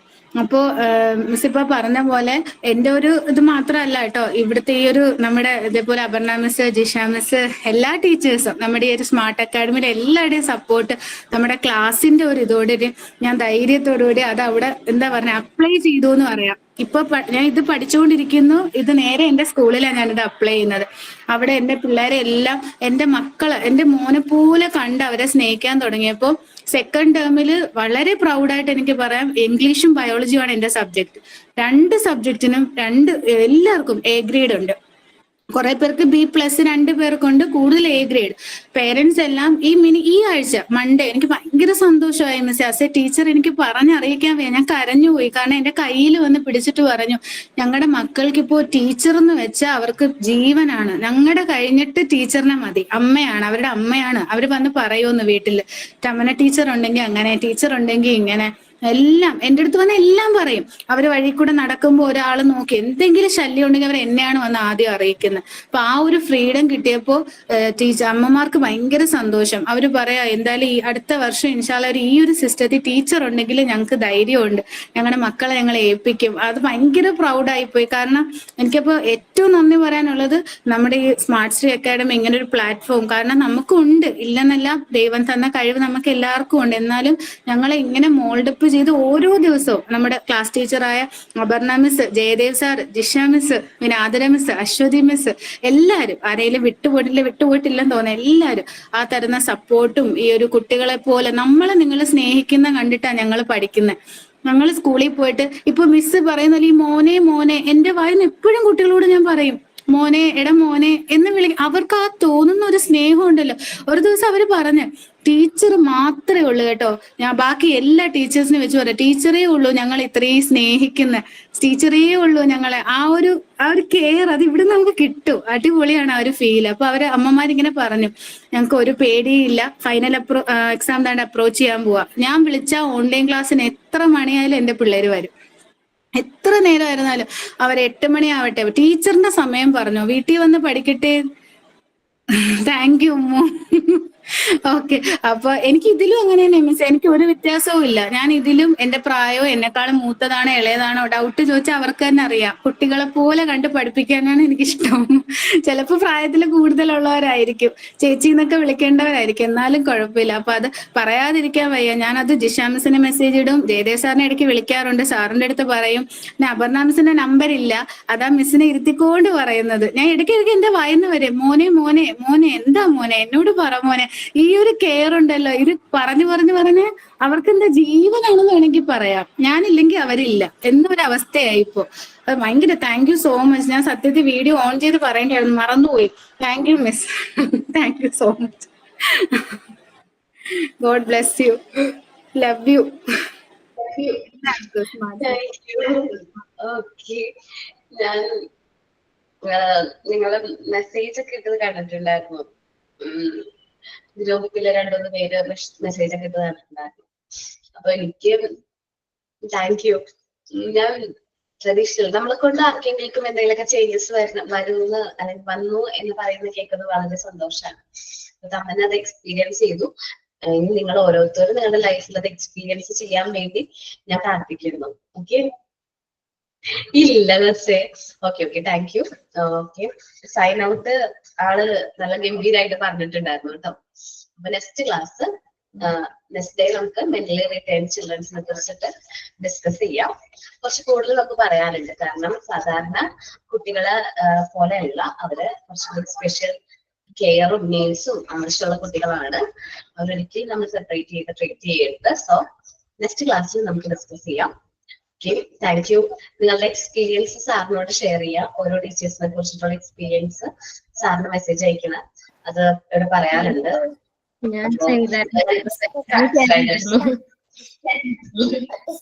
ഓക്കെ, രണ്ടുപേര് മെസ്സേജ് അയച്ചത് ഞാൻ കണ്ടതിനെ കേട്ടു. അപ്പൊ മനസ്സിലായി എയ്റ്റിലെ ബാച്ചിലെ കുട്ടികൾ. കാരണം നിങ്ങളാണ് കുറച്ചും കൂടി നിങ്ങൾ തമ്മിൽ നല്ല കോപ്പറേഷൻ ഉണ്ട്. നമുക്ക് മോണ്ടിസോറി ടീച്ചിങ് പ്രാക്ടീസ് അസോസിയേഷനിലേക്ക് വരുമ്പോൾ ഞാൻ പറയാം, നിങ്ങൾ തമ്മിൽ നല്ല കോപ്പറേഷൻ ആണ്. എനിക്കത് ഫീൽ ചെയ്യുന്നുണ്ട്. ഇവിടെ ഇരുന്നുകൊണ്ട് എനിക്കത് ഫീൽ ചെയ്യാൻ പറ്റുന്നത്. കാരണം നിങ്ങൾ തന്നെ ഓരോരുത്തരും ഇങ്ങനെ എന്താ പറയാ ഇൻസ്പയർ ചെയ്ത് അവരെ കൊണ്ട് പറയിപ്പിക്കാൻ നോക്കുന്നു. കൂടുതൽ കുട്ടികൾ പ്രസന്റ് ആകുന്നു. കാരണം ഒരു 3 months ഒക്കെ കഴിയുമ്പോൾ നോർമലി ചിലവർ ഡ്രോപ്പ് ചെയ്യും. അങ്ങനെയൊന്നും നമ്മുടെ ഇല്ല. എല്ലാവരും എല്ലാ ദിവസവും ഏകദേശം കയറുന്നുണ്ട്. ഇപ്പൊ എന്തെങ്കിലും പ്രശ്നം ഉണ്ടെങ്കിൽ മെസ്സേജ് ചെയ്യുന്നുണ്ട്. അപ്പൊ നല്ല രീതിയിൽ നിങ്ങൾ തന്നെ ഒരു ഫീലോണ്ട് തന്നെ നിങ്ങൾക്ക് ടീച്ചർ ആവണം, അല്ലെങ്കിൽ നിങ്ങൾ പാഷനേറ്റ് ആയിട്ട് തന്നെയാണ് ഈ ഒരു കോഴ്സിലേക്ക് വന്നിരിക്കുന്നത്. ഓക്കെ മാം, അത് സത്യമാണ്. എന്താണെന്നറിയാം, ഒരു ദിവസം ഞാൻ ക്ലാസ് കയറിയിട്ടില്ലെങ്കിലും ഗ്രൂപ്പിൽ ചോദിച്ചാലും എല്ലാരും നല്ല സപ്പോർട്ടാണ്. എല്ലാരും നോട്ട്സ് ഒക്കെ പിന്നെ നല്ല ഇട്ട് തരും. എനിക്ക് ചില സമയം റെക്കോർഡ് കേൾക്കാൻ കഴിയില്ല. തമാശക്കെങ്കിലും ഞാൻ എല്ലാരോടും പറയും കേട്ടോ, ആരോടൊക്കെ ഞാൻ പറഞ്ഞു, നമുക്കൊരു മോണ്ടിസോറി സ്കൂള് തുടങ്ങാം, നമുക്ക് എല്ലാവർക്കും അതിന് ടീച്ചേഴ്സ് ആവാം. തമാശക്ക് പറഞ്ഞതാ. രണ്ടേ ചേച്ചി പറഞ്ഞു അടിപൊളിയായിരിക്കും, ശ്രദ്ധിക്കൂ. കാരണം അത്രയും നമ്മുടെ ഒരു ബോണ്ടിങ് അത്രയും ഉണ്ട്. മാഷാ അല്ലാ, ഇന്നും അങ്ങനെ തന്നെ നിൽക്കട്ടെ. എല്ലാരും നല്ല സപ്പോർട്ട് കേട്ടോ മാം. ചിലര് പറഞ്ഞു തരാൻ ചിലപ്പോ മടിക്കും, പക്ഷെ ഈ ഗ്രൂപ്പിൽ അങ്ങനെയല്ല. എല്ലാവർക്കും എല്ലാം സപ്പോർട്ടീവായിട്ട് എല്ലാ കാര്യവും അവർക്ക് അറിയുന്ന കാര്യങ്ങൾ മൊത്തം ഷെയർ ചെയ്ത് തരും. ഇനി അസൈൻമെന്റ് ആയാലും റെക്കോർഡ് ആയാലും ഒക്കെ. നടക്കാത്ത കാര്യം എന്നുള്ള തോന്നല്ല. ഒത്തുപിടിച്ചാൽ മലയും പോരും എന്ന് പറഞ്ഞത്. നമ്മൾ വിചാരിച്ച് മുന്നോട്ട് ഇറങ്ങിയാൽ നടന്നിരിക്കും. നമ്മളിലേക്ക് ഓക്കെ, ഞാനും പ്രാർത്ഥിക്കാറുകൾ ഓരോരുത്തരും. അതേപോലെ നിങ്ങളെ എനിക്ക് ഭയങ്കരമായിട്ട് എന്താ പറയാ ഒന്ന് കാണണം എന്നൊക്കെ ഉണ്ട്. ചില ബാച്ചുകളിലെ കുട്ടികളെ മാത്രമേ നമുക്ക് അങ്ങനെ പേഴ്സണലി ഒരു ഫീല് തോന്നാറുള്ളൂ. ഒന്ന് കണ്ടാക്കൊള്ള അങ്ങനെ കാണാനായിട്ട് അവസരം വരാണെങ്കിൽ കഴിഞ്ഞ ദിവസം ആതിര മിസ് ഇങ്ങനെ പറഞ്ഞിട്ട് ഞങ്ങൾ വീഡിയോ അശ്വതി മിസ് അടുത്ത ക്ലാസ്സിൽ എല്ലാവരും വീഡിയോ ഉണ്ടാക്കി. ഓക്കെ, ഭയങ്കരമായിട്ട് നല്ലതായിരിക്കും. കാരണം വീഡിയോ ഓൺ ചെയ്യുമ്പോൾ നമ്മള് കൂടുതൽ ആ ഒരു നിങ്ങളെ കാണാൻ എനിക്ക് ചില പേരൊക്കെ അറിയാം, തമിഴിന് അറിയാം. ജസ്റ്റിനിടയ്ക്ക് ആക്ടിവിറ്റീസ് ഒക്കെ ചെയ്ത് വീഡിയോ ഓൺ ആക്കുമ്പോ ഒക്കെ അവരുടെ മനസ്സിൽ ആ ഒരു ഇമേജ് ഉണ്ട്. ജോളിനെ എനിക്കറിയാം, പിന്നെ അന്ന മിക്കവരും എനിക്ക് ആ ഒരു ഭയങ്കര ഇപ്പൊ അങ്ങനെ പറഞ്ഞു കഴിഞ്ഞാൽ ചില പെട്ടെന്ന് ഓർമ്മയിലേക്ക് വരും. അവരുടെ ആ ഒരു വീഡിയോ അന്നത്തേക്ക് തോന്നുന്ന ട്രെയിനിങ്ങിന് പോയിരിക്കാൻ തോന്നുന്നുണ്ട്. അപ്പൊ ഒരുപാട് പേര് നമുക്ക് മനസ്സിലേക്ക് വരുന്നുണ്ട് നിങ്ങള്. ഓക്കെ, അപ്പൊ വീഡിയോ ഓണാക്കാൻ അടുത്ത നെക്സ്റ്റ് ക്ലാസ്സിൽ നമുക്ക് നോക്കാം കേട്ടോ. ഓക്കെ, നാളെ. അപ്പോ സൈൻ ഔട്ട് ആരാ പറയുന്നേ? മാം, സൈനോട്ടിന് മുന്നൊരു കാര്യം പറയാൻ പറ്റുമോ? പറയുന്നത് നമ്മുടെ ബാച്ച് ഒരു മാക്സിമം ഇറക്കാൻ പറഞ്ഞില്ലേ നെക്സ്റ്റ് വീക്ക് നിങ്ങൾ കഴിഞ്ഞ ആഴ്ച പറഞ്ഞിട്ടുണ്ടായിരുന്നില്ലേ മാഗസിന്റെ കാര്യം? നിങ്ങൾ പ്രിപ്പയർ ചെയ്യുന്നുണ്ട്, വരയ്ക്കുന്നുണ്ട്, കവിത എഴുതുന്നുണ്ട്.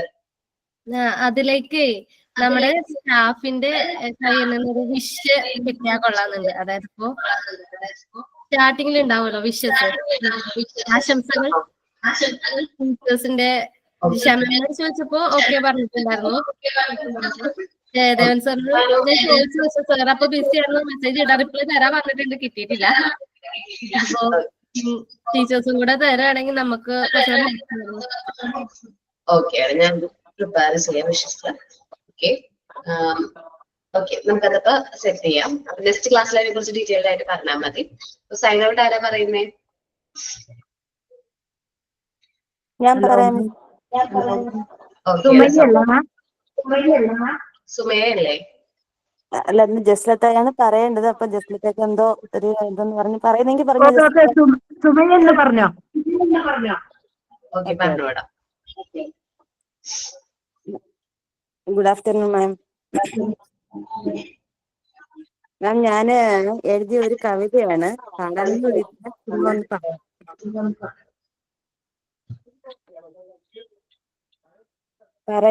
പറയാതെ പറയുന്ന കഥയാണിത്, കേൾക്കാതെ കേട്ടൊരു സ്വരമാണിത്.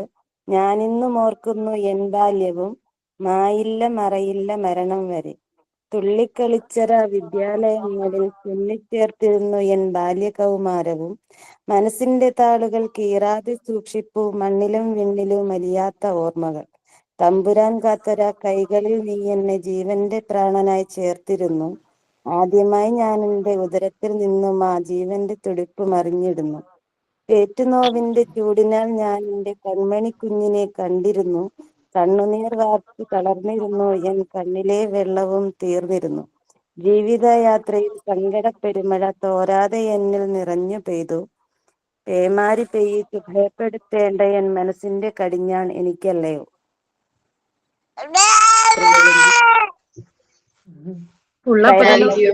എല്ലാവരെയും For your wonderful class and your method of teaching, share your experience and writing style.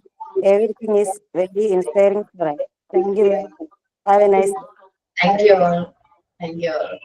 Thank you miss. Thank you, ma'am. Thank you, ma'am. Thank you, ma'am. Thank you, ma'am. Thank you.